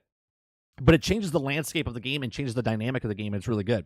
Okay, a huge tower in the center of the objective can be destroyed, removing that piece to cover and also opening up the field for long-range characters to be more effective. There's also a special events based off of there where players are fighting within the Marvel Universe, such as Venom-like symbiotic platforms springing up on the walls. Okay, it says being able to pull from 85 years of Marvel history to create a character allows NetEase to develop a broader range of abilities to add to these characters too. Some of those taken from previous appearances in media, while others are brand new. And again, I've said this for years and years. I say this multiple times a week because every time someone's new in my channel, they might hear it for the very first time. So I'm sorry if you hear it again. But I've said if you take an IP that you like, right? Like if I like Destiny. I love Destiny 1. Okay, but if that was a Star Wars game, or if that was a Transformers game, or if that was a Marvel's game, to me, that would be a better game. Overwatch was a fun game. I loved Overwatch. Okay, played it back a shit ton when it came out. But now Overwatch is Marvel. And to me, Overwatch Marvel is better than Overwatch generic characters, right? Now, the characters in Overwatch are no longer generic because it's been around for so long. But Marvel's been around for 85 years. We already have the backstory of these characters, and we know these characters, and we love these characters, okay? As seen as in comics, MCU, movies, Black Widow can utilize the melee weapons in martial arts and close quarters defense if someone sneaks up on her while sniping, something Widowmaker can't really do, okay? And that's a perfect point, right? Like, Black Widow is Widowmaker, but she's not a one-to-one. She actually has better things and changes it, which changes the landscape of what the game is. Okay, while Hawkeye also has his bow, he also has a sword that he can also pull out and deflect projectiles. This is something seen and used in Kate Bishop in the comics when he also took Mantle of Hawkeye, as well as the weapons Clint uses in the Avengers Endgame when they adapted to Ronin's persona. Now, even small side characters have seen a thrust into the spotlight here, and people have also fallen in love with them. One such character is Jeff the Landshark, who has been adapted by many characters in the comics because of his. He's brand new, right? He's not in the actual comics. He's actually made by them. The whirlpool attack that grabs opponents within them before dumping them, the entire team, over the ledge to their collective deaths. This loving personality hasn't been removed, or it can also heal allies, and Jeff is adorable menace here, and he's quickly becoming an internet darling. Okay?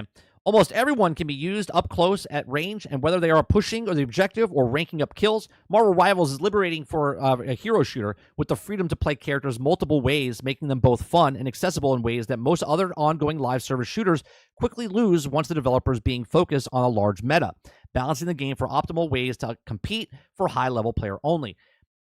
I was making this point the other day, right? People are playing this the wrong way. They're looking at this and saying, well, they should make these characters like this character in Overwatch. And I said, no, right? I get that you guys want, and you're giving criticism of like, oh, the shield needs to last longer, or this person needs to do this. But you're doing that because you're referencing another game that you liked playing, you loved playing, but then you don't love playing that game anymore, right? Now you're playing this game, and you want that game to be this game, and that's terrible, okay?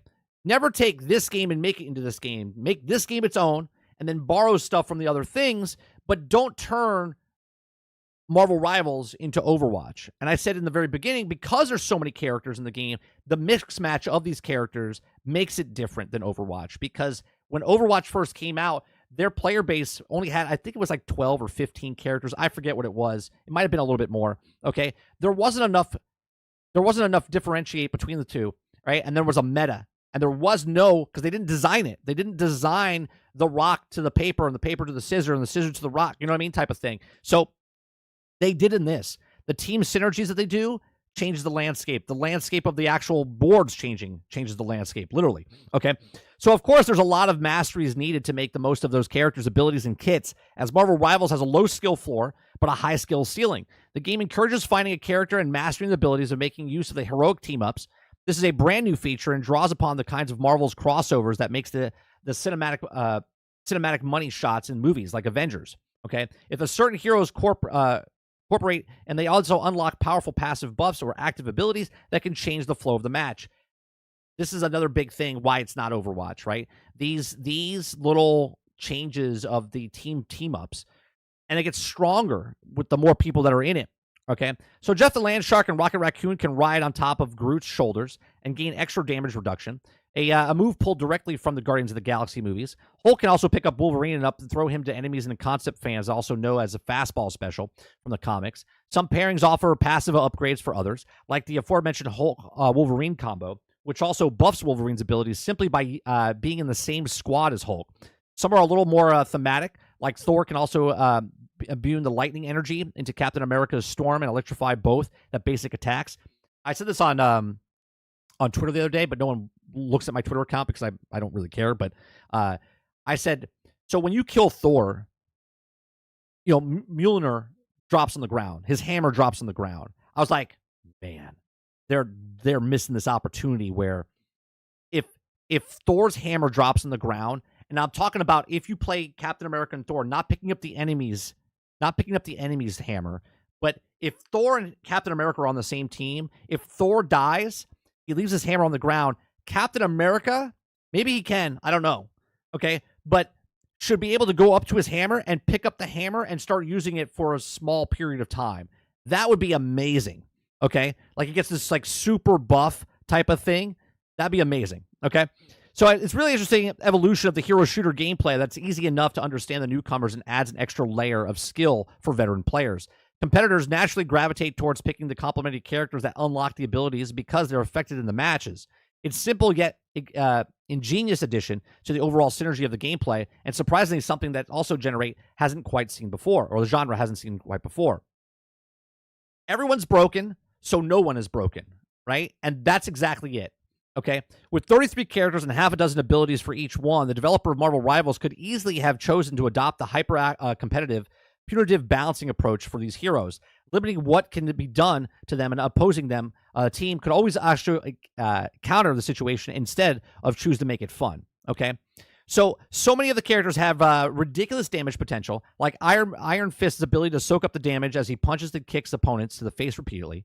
Jeff's whirlpool attack that dooms anyone to quick death, and they also caught in. Luna Snow and Mantis have powers that also constantly top off teams' health for 10, for seconds, making them virtually impossible to kill for a short period of time.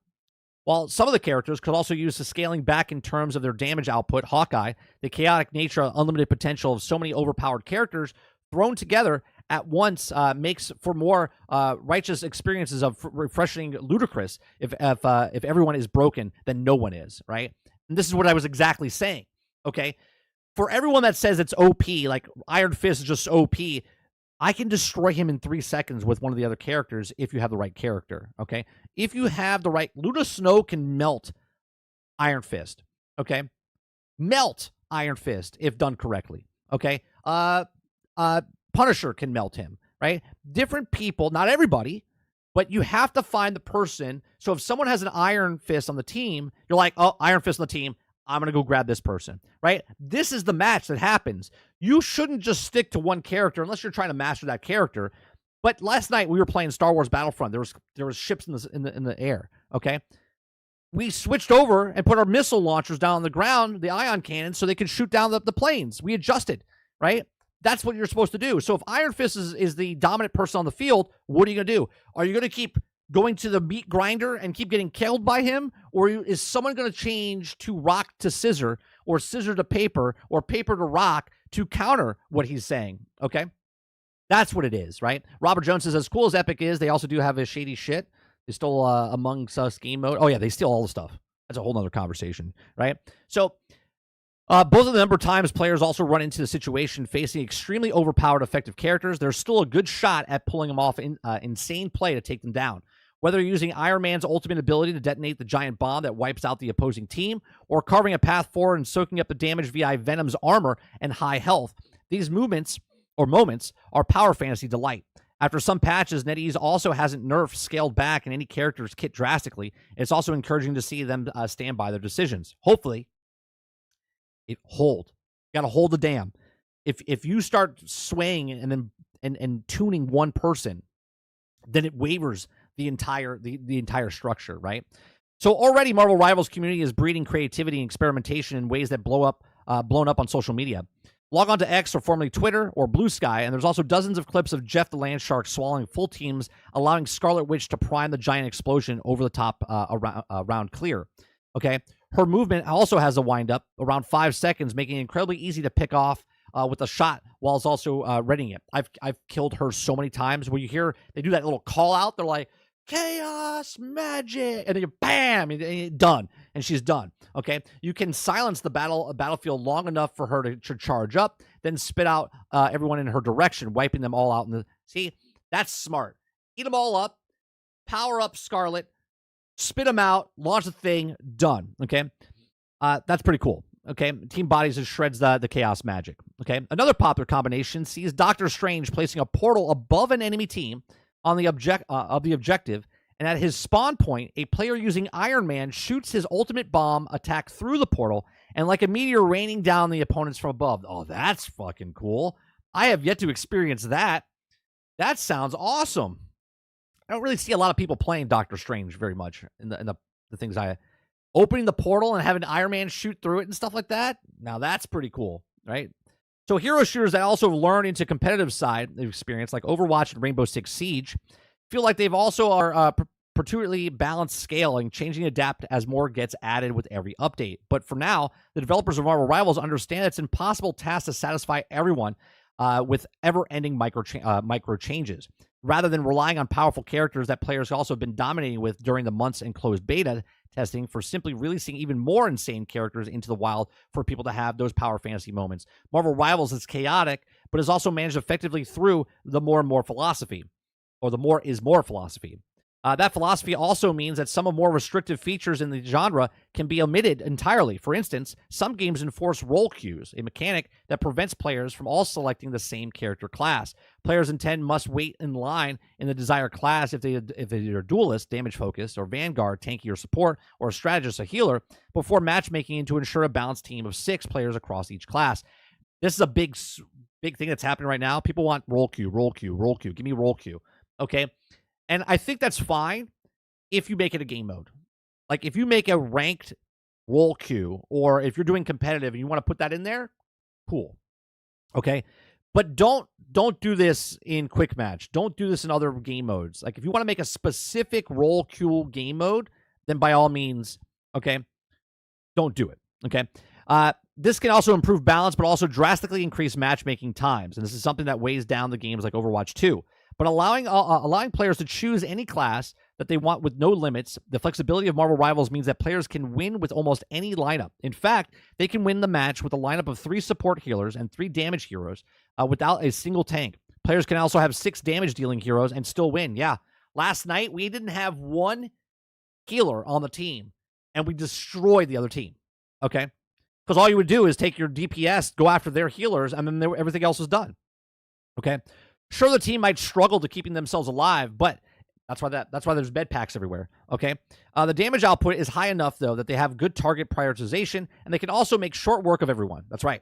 In many weaken the games, it may weaken the game's overall viability for top tier competitors, but they're ultimately in the minority of Marvel Rivals is choosing to cater instead of much broader audience just looking for a good time. And I think that's where this game succeeds. If you go the route, and I said this before it even came out, I said if you go the route of competitive and make it more just competitive instead of more casual, you're going to have this niche community, and then you're going to have to thrive for this community. Well, if you have the masses just enjoying themselves, you're making a lot more money because those people are like, man, I'm having a fun time. I'm going to spend $10 or $18 or $22 on cosmetics in the game. Okay. Where if you do it to the other guys, sure, there's whales, but you want this game to last a long time. You don't want the game to fizzle out because there's, 1,000 hardcore players playing and they're paying $1,000 each, right? That's not really such a good game. Times will start making the game longer, the matchmaking longer and whatnot. Okay. It says, learning the lesson. Arguably, Marvel Rivals' biggest achievement right now is that everything just works. Seeing more than 10 million players in 72 hours without any server issues, major glitches, or game-breaking hiccups is almost an unheard of this decade. Almost every online multiplayer game has some kind of server issues at launch window, with some even crashing before players can download the game client itself. Servers have crumbled, and fraction of numbers of Marvel Rivals is currently achieving. All of this, on top of launching with a massive character roster of 33 heroes, is the highest day one lineup of any hero shooter in recent memory. Most games take a multiple season updates to even get close. I've been on record saying they should have had at least 40. Okay, but the game is also a wide selection of maps, fully fledged ranked mode with its own rewards and built-up in-tournament system, and gorgeous visuals and animations. Also a consumer first approach that doesn't lock heroes behind lengthy grinds or force players to skip ahead with real money or actually experience the game's content. However, outside of the heroes themselves, there aren't many rewards or progression items earned outside of the purchasable battle pass and skins that require real money. With the full handful of character skins and palette swaps unlocked by playing, most other games ilk offer more than unlock the masteries of a character completing challenges as you play, but the area of rather sparse here. But having just been released, it's slightly improved as the seasons go on. A new reward path could be added. Of course. You don't want to put too much before, I say, the cart before the horse, right? It's season 0. It's not even season 1. The battle pass is much smaller. You don't know what they're going to give in the next battle pass that's longer. It could be double what it is. They might open up a little bit more things for you to earn, right? They might have a palette change for each cosmetic or whatnot. Maybe they put some skins inside the other ways to earn them by just going through the achievement list that's in the game. They could do a lot of different things, but you don't want to do too much because then you can't pull back, right? So, as you know, under promise, over deliver type of thing, right? You don't want to do that. You want to what is the opposite? So if you want to over promise, don't over promise and under promise and then just deliver. Okay, so it's incredible to see the Marvel Rivals climb up the hill of battle in packed genre and live to see the visit from the top of it. Both online single-player games are plagued with server issues, bugs, and problems these days and instantly stun players' excitement and hype. But since the announcement of Marvel Rivals has ridden wave of delivered something everyone can jump into and enjoy, while others fostering players' creativity, having hooked massive audiences and broken quickly into the zeitgeist. Here's a hoping that they can hold on a course of continued delivering for years to come. I think that was a really good article, just explaining what it is. I've been saying this for the last couple days and weeks that this game is not Overwatch, okay? And I don't think you should turn it into Overwatch, and because what worked for Overwatch doesn't mean it'll work for Marvel Rivals. Just look at the other Marvel games that have succeeded or not succeeded, right? A lot of the games that came out on the consoles haven't really succeeded recently, even though Marvel's Midnight Sun, we've been playing it, still haven't finished it. I have something like 50 hours in the game. I absolutely love it. I think it's a fantastic game. It just didn't sell well, right? Guardians of the Galaxy, fantastic game, just didn't sell well. Marvel Avengers, I had a blast playing the game, didn't sell well. So Marvel itself, the name, doesn't hold as much value as it did in the past, right? Now, Marvel Spider-Man, obviously, huge success. Hopefully, Marvel Wolverine, when it comes out, will be a huge success. This is different, I think, in some way, shape, or form, just because there's more characters that people like. That's the biggest thing about Marvel. It's like you announce a game and you're like, who can I play? Who can I use? What characters can they bring in? That whole mentality of Who could they bring in next? Are they going to bring in Gambit? Are they going to bring in Cyclops? Are they going to bring in the Fantastic Four? Are they going to bring in Doctor Doom? Are they bringing in like all of this stuff? Is what fosters, I guess, the excitement for these players that are playing this game. They're like, these characters are fun, and because they're fun, I can't wait till they add somebody else to see how fun they are, right? But these are just my thoughts. Let me know yours in the comment section down below. Please make sure you share, like, subscribe, and if you like what I do here, check out some of our other videos. Thanks for watching. That was a long one.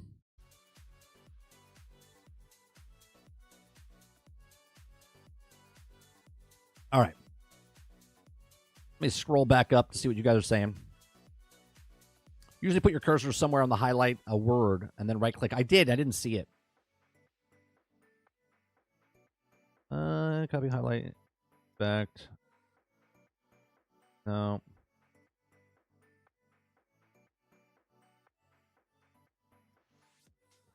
Oh, is it translate? No. That's if it's a different language. Yeah, it's not on here. I know it's in the other browser. It does it, but in Opera GX, I don't know how to do it. I'll have to look it up. Reasonable price, 14 to 26 is reasonable for a skin alone. What the fuck? Yeah, that part of the article is like reasonable. I have no words for that. Macro transactions. Eclipse's instructive environment is so good, and how they change throughout the match, it makes every match different. Yeah. Altern says, "Oh yeah, the idea that the game is popular because it's good is not entirely true. It's a game of popular because it's Marvel. If it was a random, less known IP, it wouldn't be as popular." Sure, no, the Marvel IP is 100% the driving factor, but because the IP is there and the game is good, right? If the game was shitty, it wouldn't be popular. But because the IP is there and the game is good, it works really well. No, he's in the comics. He's part of Gwynplaine. Okay, I didn't know Jeff was in there. I thought they created him himself. Eclipse says, "Yeah, it's true. But if this game didn't have really good performance, like no server crashes and all the other player base, would not be as big like the Star Wars Outlaws." Right. Ron says, breaking news. Marvel Rivals remake announced for PlayStation 5 Pro.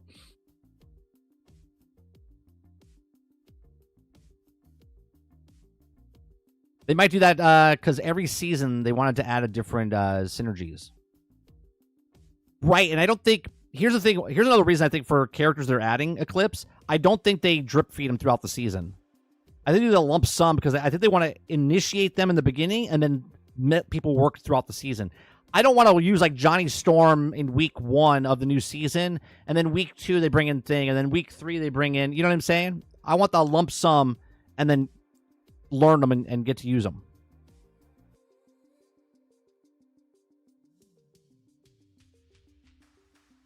But technically, the hammer doesn't drop unless you have Hela cause she can make them respond.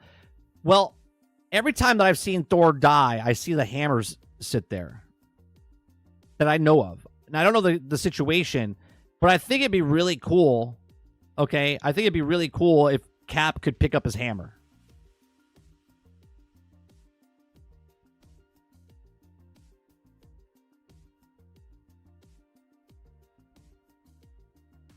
Marcus says the character pairing and the synergies are very nice to have in the game. Yeah, it completely changes the landscape of the game.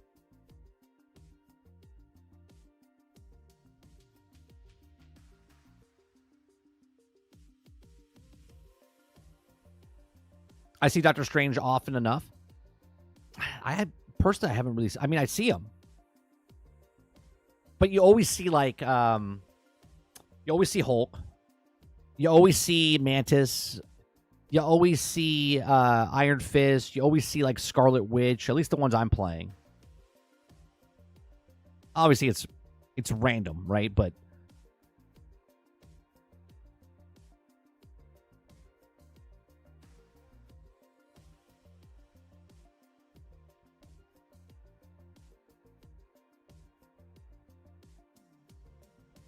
Rogue says the one biggest downsides of the co-op in Space Marines 2, me and a buddy like the same class, but have to choose different ones to play together. See, I don't know why they do that. That's just I think to get the longevity of the game to make you play it through multiple times. So you're at least playing it 3 times through or two times through, right?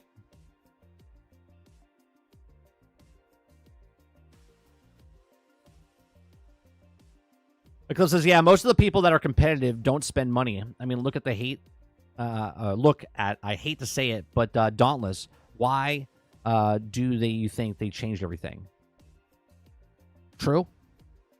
The new people could come in and spend more money. Yeah, the broader the audience, the better. Remember, Overwatch, they paid money. People had to buy that game in the beginning. It was supposed to be free, but then they charged $40. Then I think they charged $60, actually.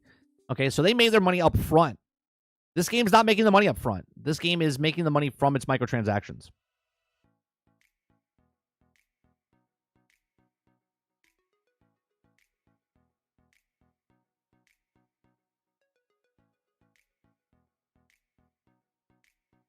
No, I haven't talked about the mothership and the drones.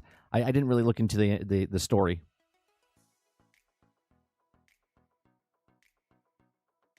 He says it says if you offer GX is up to date, then the reader mode icon that's the address bar. Never tried it myself. All right, I'll have to look it up. I'll have to check it out. Argus says this game is objectively good and it's better than Overwatch 1 and 2. Everybody says, so just talked to Bungie. Barrett just said on Twitter that he's suing Bungie and Sony over his firing. I don't know where this info is from, but supposedly he's suing for $45 million. Really?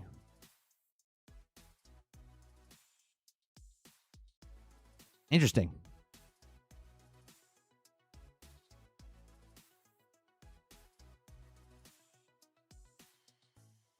Kraken says Blizzard enjoyers will never eat good again. I think the people that are like Blizzard are still going to like Blizzard, right? I still think there's people that like Overwatch. There's people that don't like Marvel, right? There are people that don't like Marvel.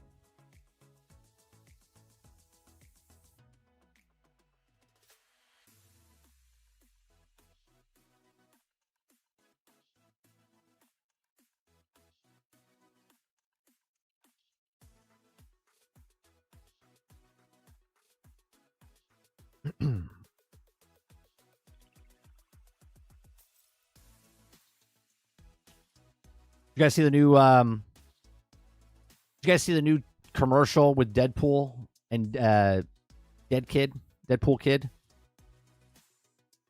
that they're doing for a charity? Pretty funny.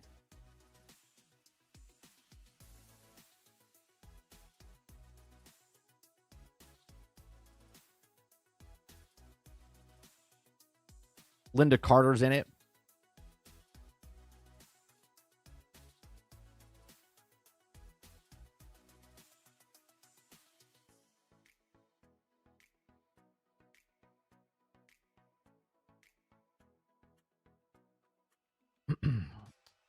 I don't know if this is true. Did they figure out how to beat the speed of light yet? Let's see. Sony making FromSoft games exclusive to PlayStation is not a W. You think it is? Oh, he's talking to somebody else.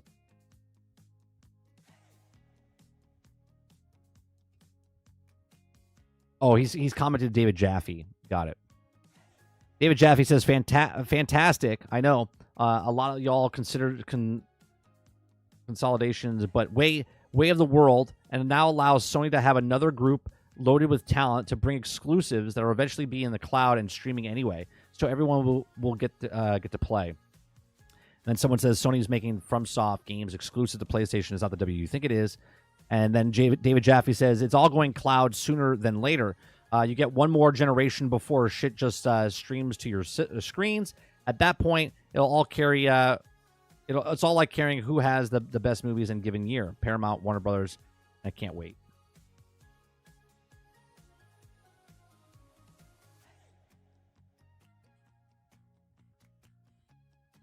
Oh, here it is. Paul Tassi. Chris Barrett is suing Bungie over being fired.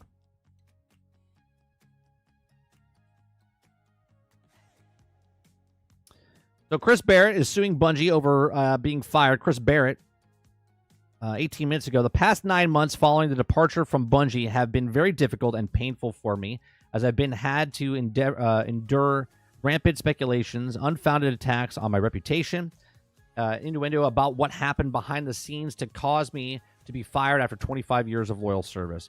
I want to thank everyone who has been there for me. I've eagerly awaited the opportunity to get the truth out there and tell my side of the story, and now it's that time. Today, I filed a lawsuit against Sony and Bungie to hold them accountable for their conduct and the damage that has been done to my reputation and my career. I'm confident that the facts are at my side and looking forward to clearing my name through the legal process because it is pending legal matter, and there's nothing else I can say about it at this time. Dun, dun, dun!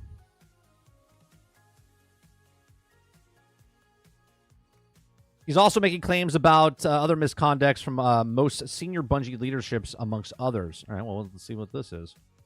While denying any role in such behavior, Barrett alleged in the lawsuit that he witnessed a very senior Bungie executive texting him and others sexual suggestive material, including lewd photographs, text about his sex life, including graphic descriptions of particular sex acts, and text concerns the appearance of women working for Bungie. Okay. The lawsuit alleged the same senior Bungie executive frequently showed up to work drunk, attending group meetings while clearly intoxicated, engaged in sexual conduct at Bungie, sponsored events, and also said that one of Bungie's founding members made frequent sex and racist comments in group settings.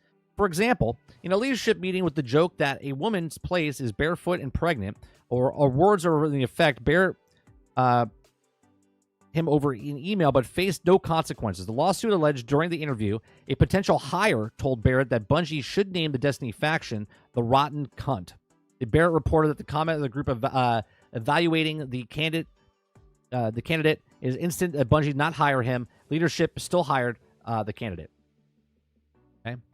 The lawsuit said a female office administrator shared explicit stories about her sexual exploits, and at least one Bungie employee exposed himself in the office, including by pulling down his pants in the middle of the office and pressing his exposed butt cheeks against the glass, overlooking the entire studio. Man.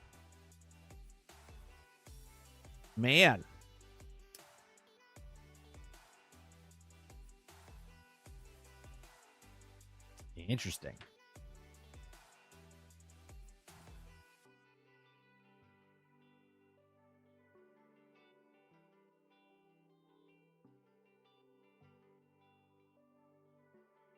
Lono must be laughing. Full Arkle? Okay, hold on. I love stuff like this. I love stuff like this because it's just fucking hilarious. Is it the last one? Executive Venture Beat?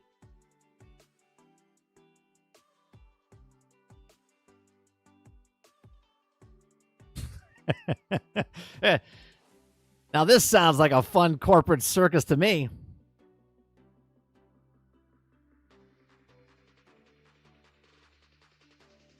Ex-dev leader Chris Barrett accuses Sony Bungie of firing him to avoid a $45 million payment. Okay, Chris Barrett was one of the prominent developers and who was fired years ago during Me Too scandal. Me Too scandal that hit the gaming industry. But Barrett, game artist, filed a lawsuit today against the former employees of Sony Interactive Entertainment and Bungie. Deliberately destroyed Barrett's reputation by falsely publicly insisting that he has investigated Barrett and found that he had engaged in sexual misconduct. Defendants did not care that none of it was true. He had blatant motivations for a brazen scheme. He also paid out that he said it was entitled to under his employment agreement. The lawsuit went on to say that the companies were also motivated but needed to shift blame for the deflected attention away from the massive business failures and also achieve those corporate objectives. They also were willing to sacrifice Barrett.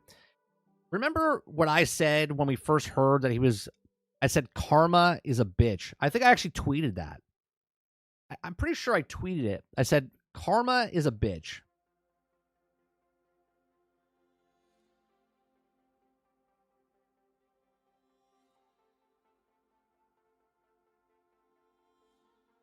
Right? I said karma is a bitch. Now, the lawsuit went on to say the companies were motivated by a need to shift blame for the deflective attention away from the massive business failures and achieve those corporate objectives. They were willing to sacrifice Barrett. Now, while the sounds also despicable, Barrett was accused of crossing the line between professional and personal behavior in the course of which journalistic investigation of the Me Too scandal. Bloomberg interviewed 8 women in gaming who accused Barrett of sending inappropriate text messages. Now, I'm sure if you want to hear more about this type of stuff, go watch Lono, right? What happened to Lono, okay, which this man had stuff to do with, okay? Now this is coming back to him, right? So Barrett started with his career in video game industry by creating maps and levels for the game Myth for free as a fan at night after working his day job in New York in the lawsuit of Bungie. And the maker of Myth recruited Barrett in the next 25 years. Bungie and Barrett had a remarkable ride. The suit said that Barrett drove an artistic development for some of the world's most legendary video game franchises, including Halo and Destiny, and later on which he also been nominated for Best Ongoing Game in 2024 Game Awards, required a valuable equity interest in Bungie, and became a driving force and the lead designer for Bungie almost most important new gaming project, Marathon. The ride ended abruptly in 2024 when Sony, which had required Bungie for $3.6 billion in 2022, acting to concern with Bungie, removed Barrett from his position in charge of developing Marathon and was basically fired him, allegedly for cause following supportive investigation, the lawsuit said. Now, Barrett alleged he was told about the investigation into the behavior when he was also on mental health leave. He alleges that he attended the interview meeting with Sony's legal department, but was not advised to bring legal consent. Okay, he was also said to never show any of the text messages. Quote, Barrett was never asked whether he had engaged in inappropriate sexual conduct, whether he ever sent inappropriate sexual pornographic material or a coworker, or whether or not he related against any coworker or rebuffing of the advance discriminated against female colleagues on the basis of her sex. Barrett was also not asked for those questions because Barrett did not engage in and was also been accused of in any such conduct in the lawsuit alleged. Now, these are 3 weeks after the interview. Barrett was also notified by Microsoft team that he had engaged in unspecific gross misconduct and would be terminated for cause. Defendants also explained further told him nothing he could say would also make a difference despite never giving him a chance to engage with the allegations in the first place, a lawsuit said. Now, wait a minute. Less than 3 weeks after the interview, Barrett notified via Microsoft Teams had engaged. Why would Microsoft contact him? Am I missing something here? Why would Microsoft? Was he going for an interview for Microsoft or something? Right? The cause of the vague violation of Bungie's harassment policy, a lawsuit said. Then the complete trifecta, providing widely misled statements of Bloomberg designed to deflect blame for Sony's poorly performance $3.6 billion acquisition of Bungie and delayed it in video game production by casting shade on Barrett for his role with Marathon and shifted blame for his own public B2 problems by falsely at the accusations of assertive misconduct and direct at Barrett when they had not, the lawsuit said. Probably a joke at the time, but now his girl wants money. Yeah, no, it is what it is. The lawsuit also said Sony's $3.6 billion acquisition of Bungie has been a disaster, said Bungie. I was struggling to meet financial targets, have fallen behind the deadlines and Marathon, and the centerpiece of the transaction has been the subject of intense public criticism.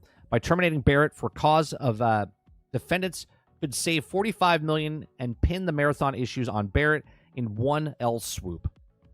Bungie struggles should not have been surprised.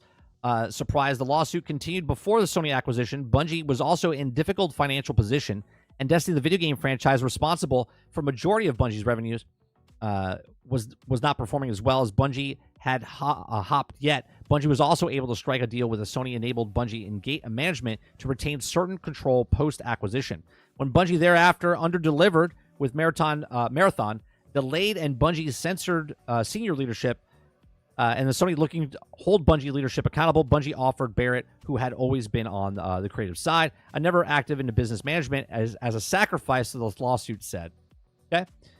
And the lawsuit said, prior to Barrett's termination, Bungie faced considerable public accusations of misconduct towards women. Firing Barrett allowed the defendants to falsely pin those issues to Barrett and create a narrative that was also taking harassment issues seriously after all. They also fired a creator of their 2 main franchises. They also fired anyone Never mind that Barrett had not engaged or been accused of misconduct at issue, much less misconduct of a lawsuit said. Now, the lawsuit claimed that Barrett has been harmed financially, physically, and emotionally. Sure. But we'll see. You know, obviously, a lot of people don't care. You know what I mean? This happened to other people as well. They didn't care about that either. So we'll see.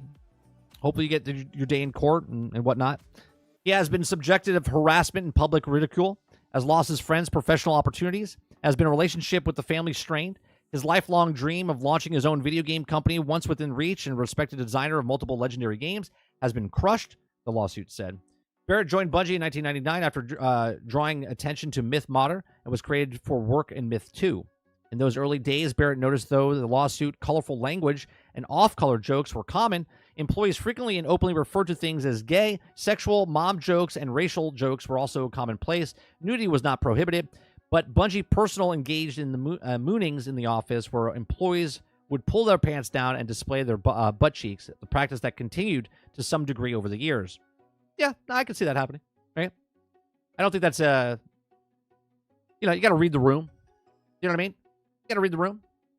So Barrett went on to work on Halo, and with also Microsoft attention leading to acquisitions of Bungie, he also had prominent roles later, like the lead environment artist of Halo 2 and received $200,000 bonus for his role in Halo 3, and when Bungie began plans to spin off out of Microsoft. The deal that Barrett received starting in October 1st of 2007, Barrett was received a founder's share equivalent to approximately 2.5% of the newly spun off Bungie. On December 31st, 2010, Barrett signed an employment agreement with Bungie and was granted 336,375 shares of Series B2 preferred stock at 48,000 shares of common stock. And all these shares were also invested over the following decade, would automatically vest up upon the change of control, and the uninvested shares would also forfeited if Barrett left Bungie voluntarily, which provided significant incentive for Barrett to stay at Bungie. Now, Bungie made Barrett responsible for creative art design for Bungie's next franchise, later named Destiny, and Barrett named also the co-creator of Destiny's alongside Bungie co-founder Jason Jones.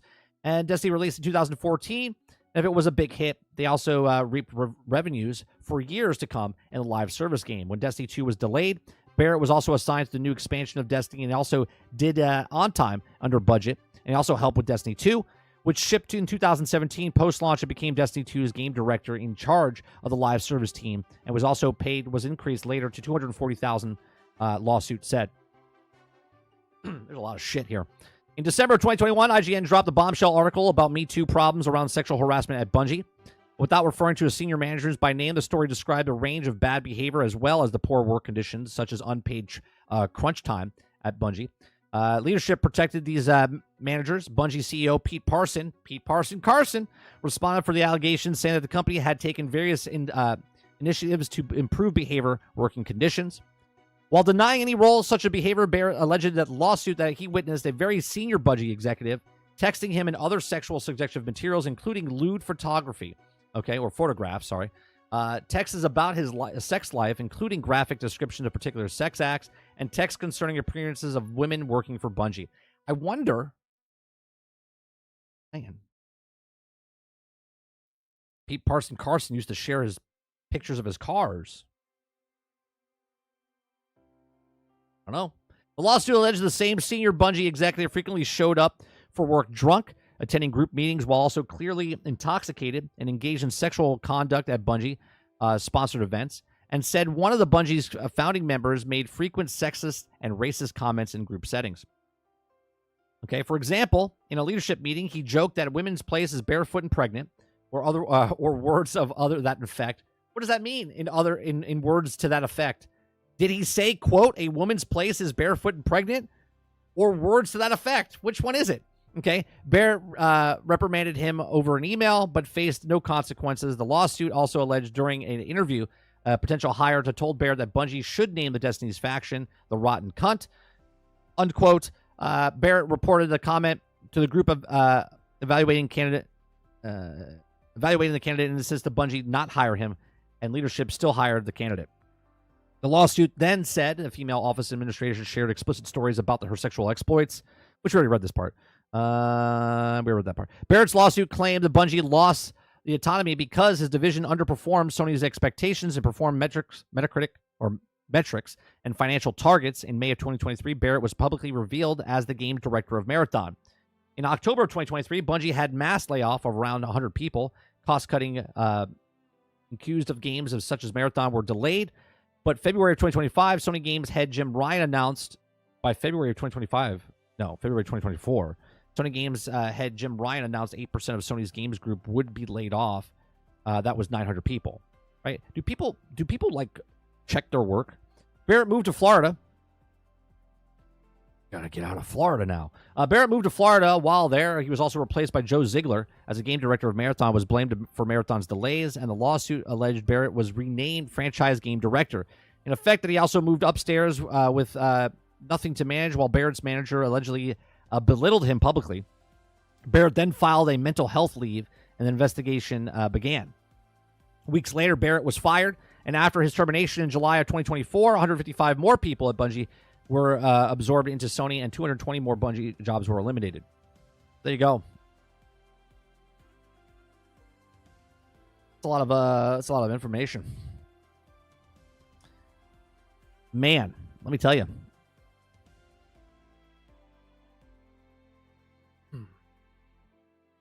A lot of information. Let me scroll back up and see what you guys are saying. Sounds like a fun corporate thing. I already read that. Where's the popcorn? Yeah. Yeah, why was the Microsoft thing said? I was confused why Microsoft was named.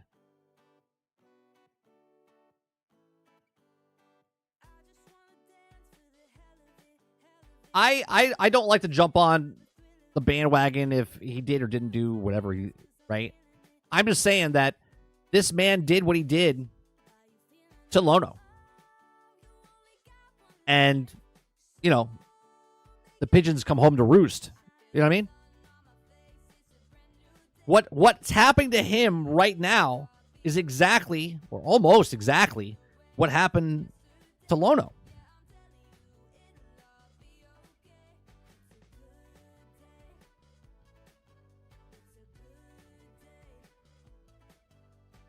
Company says, I was asking myself that, but I believe Microsoft Team is a conference service that everyone uses. Oh, okay.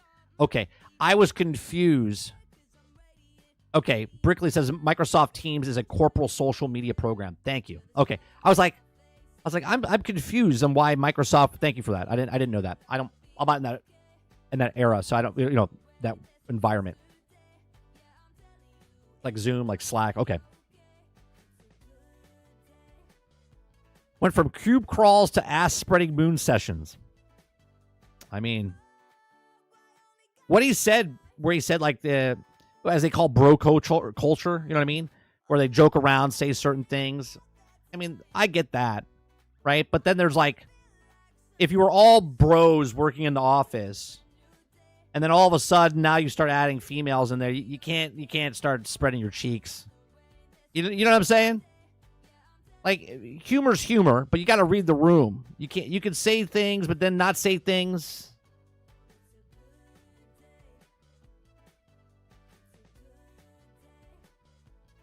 Robert Jones says, if they don't do gay and racial jokes, do you really want to work there? If they don't do gay or racial jokes, do you really want to work there? Pete's on borrowed time. I still think he sees him and leave in the next 3 months, potentially. That's an old joke. Was out of context for those of those words? Yeah. He moved to the opposite end of the country. Yeah. No. Yeah, the context of the joke doesn't matter in today's HR. Everything is bad.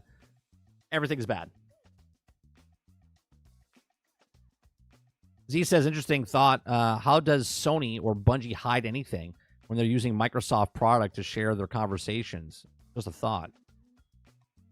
Very interesting. Didn't Bungie give Activision shit for the same things? Yes. Yes, they did. Look, I've said it before and I'll say it again. I love Destiny. I do not like Bungie. From after 2018, I lost interest in Bungie because of going to do certain events, talking to certain people, wasn't offended in every way, shape, or form by conversations. I had a really good conversation with Luke Smith back in like 2016 or whatever it was. Okay, like the people that work at Bungie, I've had good conversations with, but at the same time, I don't like the company. The company itself is not good, and this is why one of the reasons they will never get my money.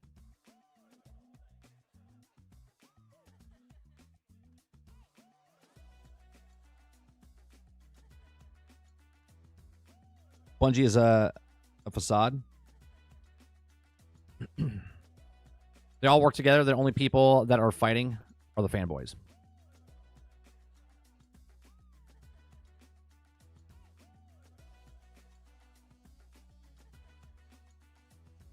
Well, that stands for all of us, though, Jones. If Microsoft could do it for companies, Apple's doing it for us, right? There's no difference.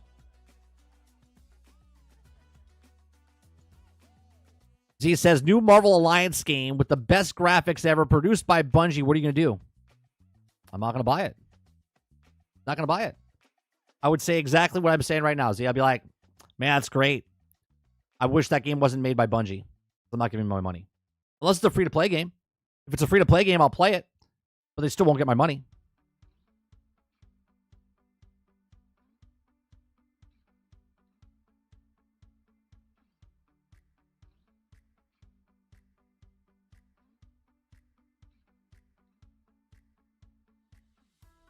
Stealth says, question, with Forza Horizon 5 being delisted soon, 5 or 4? You mean 4? If you have the game, yeah, if you have the game, you can play it again.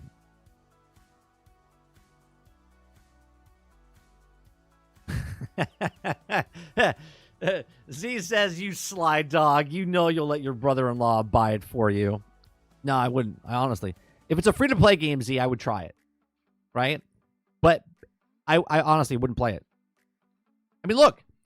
Point proven. I haven't played Cyberpunk 2077 yet. I own it. I have it. Okay? I've never downloaded it.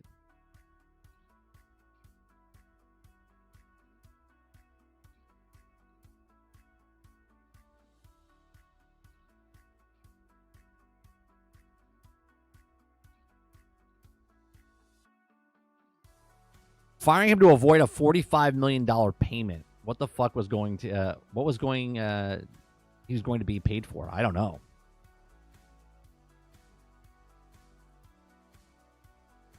Oh, Dustin, I'm going to play it. But my point stands is the reason I'm not playing the game is because of what because of what CD Projekt Red did. They said that we're not going to release a broken, buggy game like those guys. And then they did. And I went, well, right? I didn't buy the game. Brainchild, one of my mods, friend, okay, he gave and gifted it to me, and I still never bought it. Yeah, you got it for free. Yeah, my point is, because I was upset at the company, right? Still haven't played Borderlands 3 because of Gearbox at the time. Okay, I'm a person that sticks to my guns. Right, I won't break down because I like a game or do something. Right, we were gonna pick up Borderlands 3, and I went, it's $6. I was like, I don't know if I want to buy it. Right, it's the premise behind it. Right, I'm not boycotting Gearbox because I bought Wonderlands. Right, it was at the time that it happened for that particular game why I didn't choose to play Borderlands 3. The reason I didn't play Cyberpunk 2077 3 years ago is because of what was happening at the time.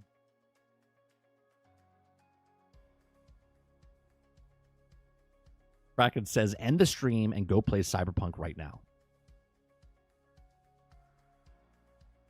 Build a bridge and get over it, 30. Oh, I'm not mad at... I just don't have the time to play, Kraken. I don't have time to play. I'm not interested. Look, first impressions are everything. First impressions are everything. Okay? And it doesn't matter if it's the greatest game in the world. I'll get to it when I get to it. It wasn't the greatest game in the world when it came out.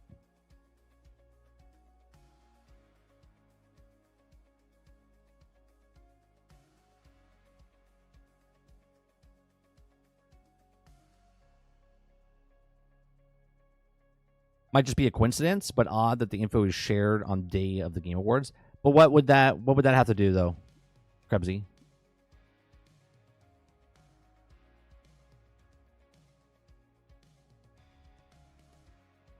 I don't know. I don't know what you're trying to say. Like, why would it release on the Game Awards? Like, what do you think? I'm not hitting the same wavelength you're hitting right now.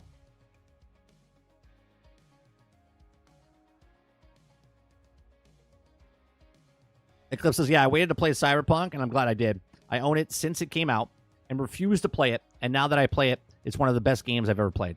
And I'm sure when I play it, I'll love it. It's just, it is what it is.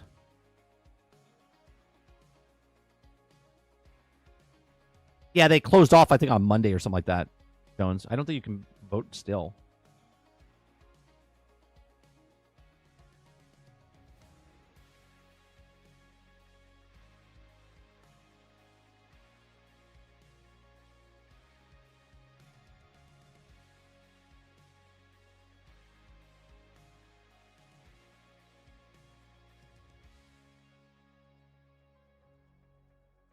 Just scrolling through.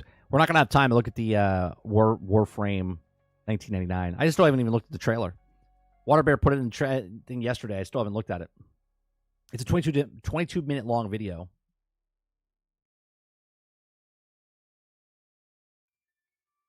Oh, look at this. Here's the new this game's gonna make a killing. This game's gonna make a killing. Here is the new cosmetic coming in for Thor in Marvel Rivals.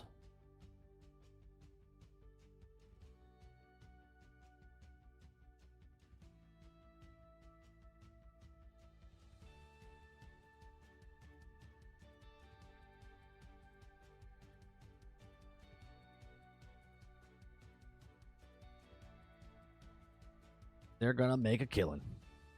They're doing exactly what every other Marvel game should have done. Just give the cosmetics and stuff. Put them in the game. Let the people buy it.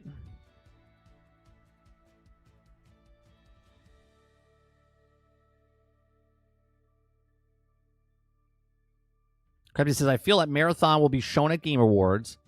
And when people search for it now, it'll come up. Oh, I see what you're saying.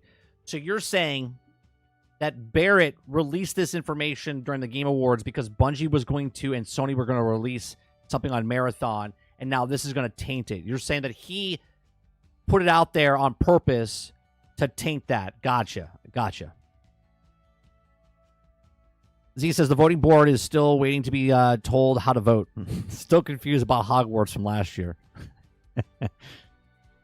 It says, fuck Love and Thunder, even though I haven't seen it. Love and Blunder was terrible. Terrible. Oh, speaking of terrible. Speaking of terrible, here is the new Kraven movie. Okay, the Kraven movie. Right now, before the show, it was at 14%, and now it's at 16% with 63 reviews. It's not looking good. Not looking good for them. Now, obviously, the popcorn meter might come in and it might be a 90% movie, right? Well, you got to go halfway because remember, I always say, take the reviewer's score, take the fans' score, and then meet halfway. So this is going to be like a 50% movie, 48%, 45%. Doesn't look good for Kraven.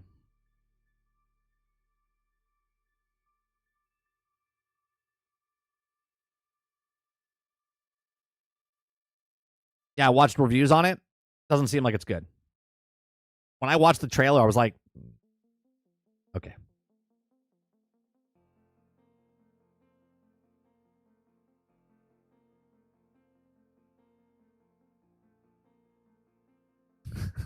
Racism, but for the white guy. Hilly says sounds like a turd burger.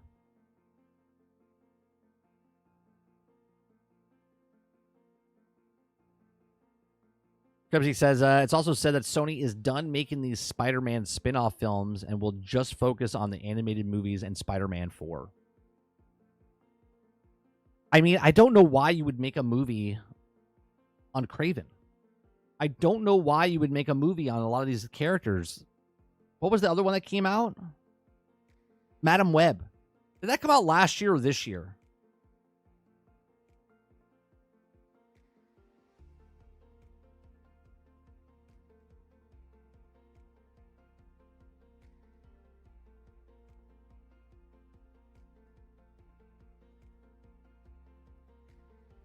I want to see Box Office Mojo. Right now, I mean, it's not going to do very good. Right now in theaters, you still have Wicked. You have Moana 2, which Moana 2 is at 600 million. Had a massive drop off though. It dropped 84% in its second week.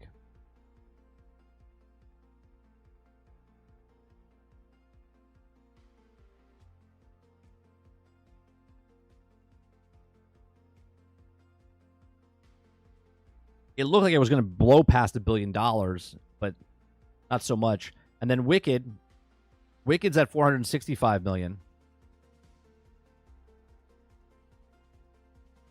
No. So it doesn't really have competition because Wicked and Moana 2 have fizzled out.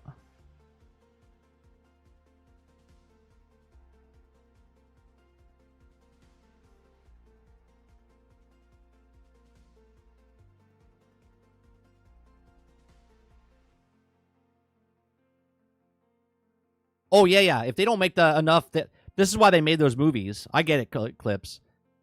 Because they didn't want to keep making Spider-Man, right? They wanted to try to do something else. I mean, they were pretty successful with Venom. But yeah, at some point, they're going to lose, and Marvel knows it, right?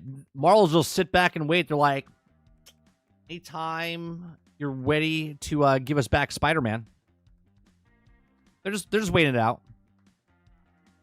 They got all the Fox things back. They got all those back. The only one they're missing now is Spider-Man and I think Hulk. I think they've gotten Hulk back if I'm not mistaken, or they're going to get it back soon.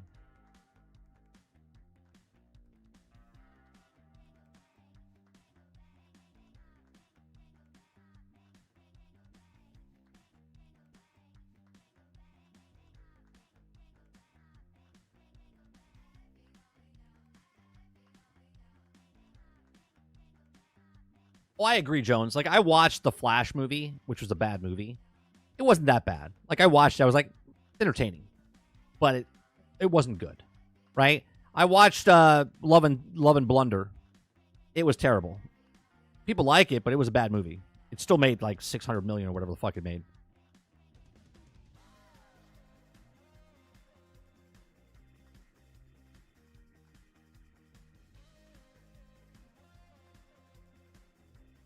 Part of the deal with Skull Island game to keep a license. Perhaps. I mean, the game license for Spider-Man and the movie license are two different things.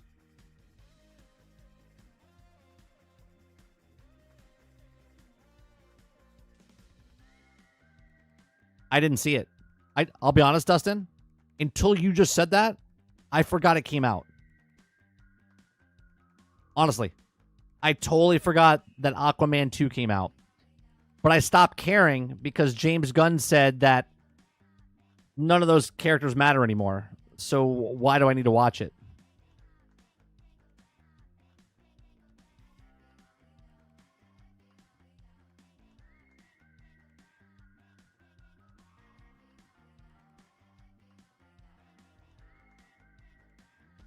Aquaman and the Lost Kingdom came out in 2023. Made $439 million. Let's see what the budget was.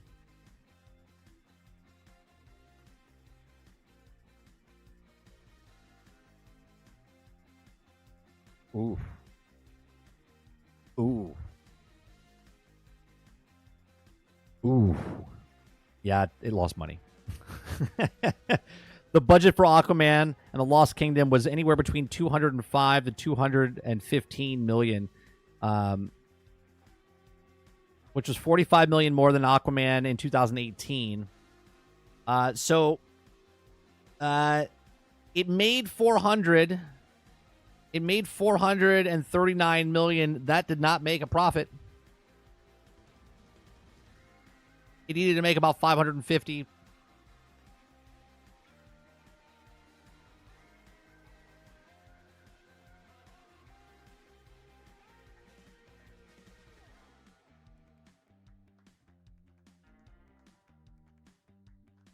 Z says, oh, 30. How can you hate on a movie with an animated stone head discussing his main love relationship?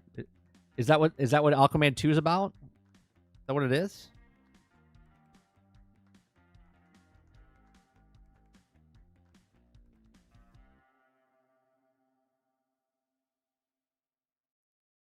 I mean, you can still go see it, Water. Still go see it.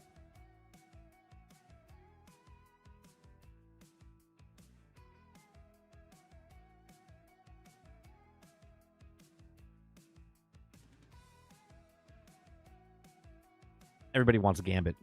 Oh, the Mighty Morphin Power Rangers, Rita's Rewind is the side scroller. That's like Teenage Mutant Turtles. That's not a remake. That's the game that was coming out, wasn't it?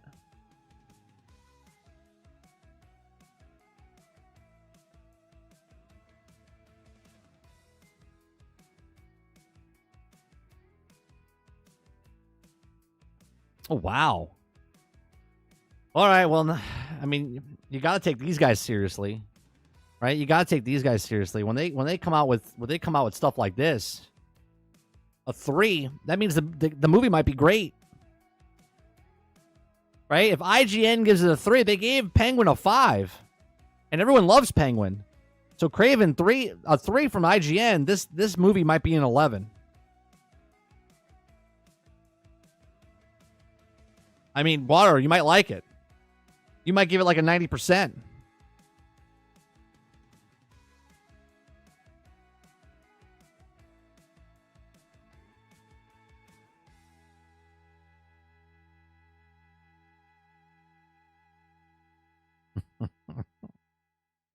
So ridiculous. All right. Don't forget tonight, 8 p.m. Or I'm sorry, 7 p.m. around 7, like 7:15. We're gonna go live tonight, 30 NSG right here for the Video Game Award Show. Joining me tonight is Sarge, like always, Greg Owen, and Kingard. They'll all be joining us tonight as we watch the Game Awards live tonight with you all. If you guys are gonna watch tonight with us, the program that we're using, which is StreamYards, that video might be messed up for you a little bit or whatever. So make sure you put us on your second screen. Listen to us chat and bullshit as we watch, and have a good time. Have a good time. So come on tonight, 7:15. They'll join us as the show starts. I know Greg said he'll probably be a little bit late because of personal things. And I'm not sure when Kinger's going to join us, but they're all going to be on the show. Appreciate it very much. Hit that like button. Hit that subscribe button. If you'd like to go above and beyond that, become a member as little as $5. I do appreciate you very much for coming out and hanging out with us each and every single day of the week. And you guys have a great rest of your day. Peace.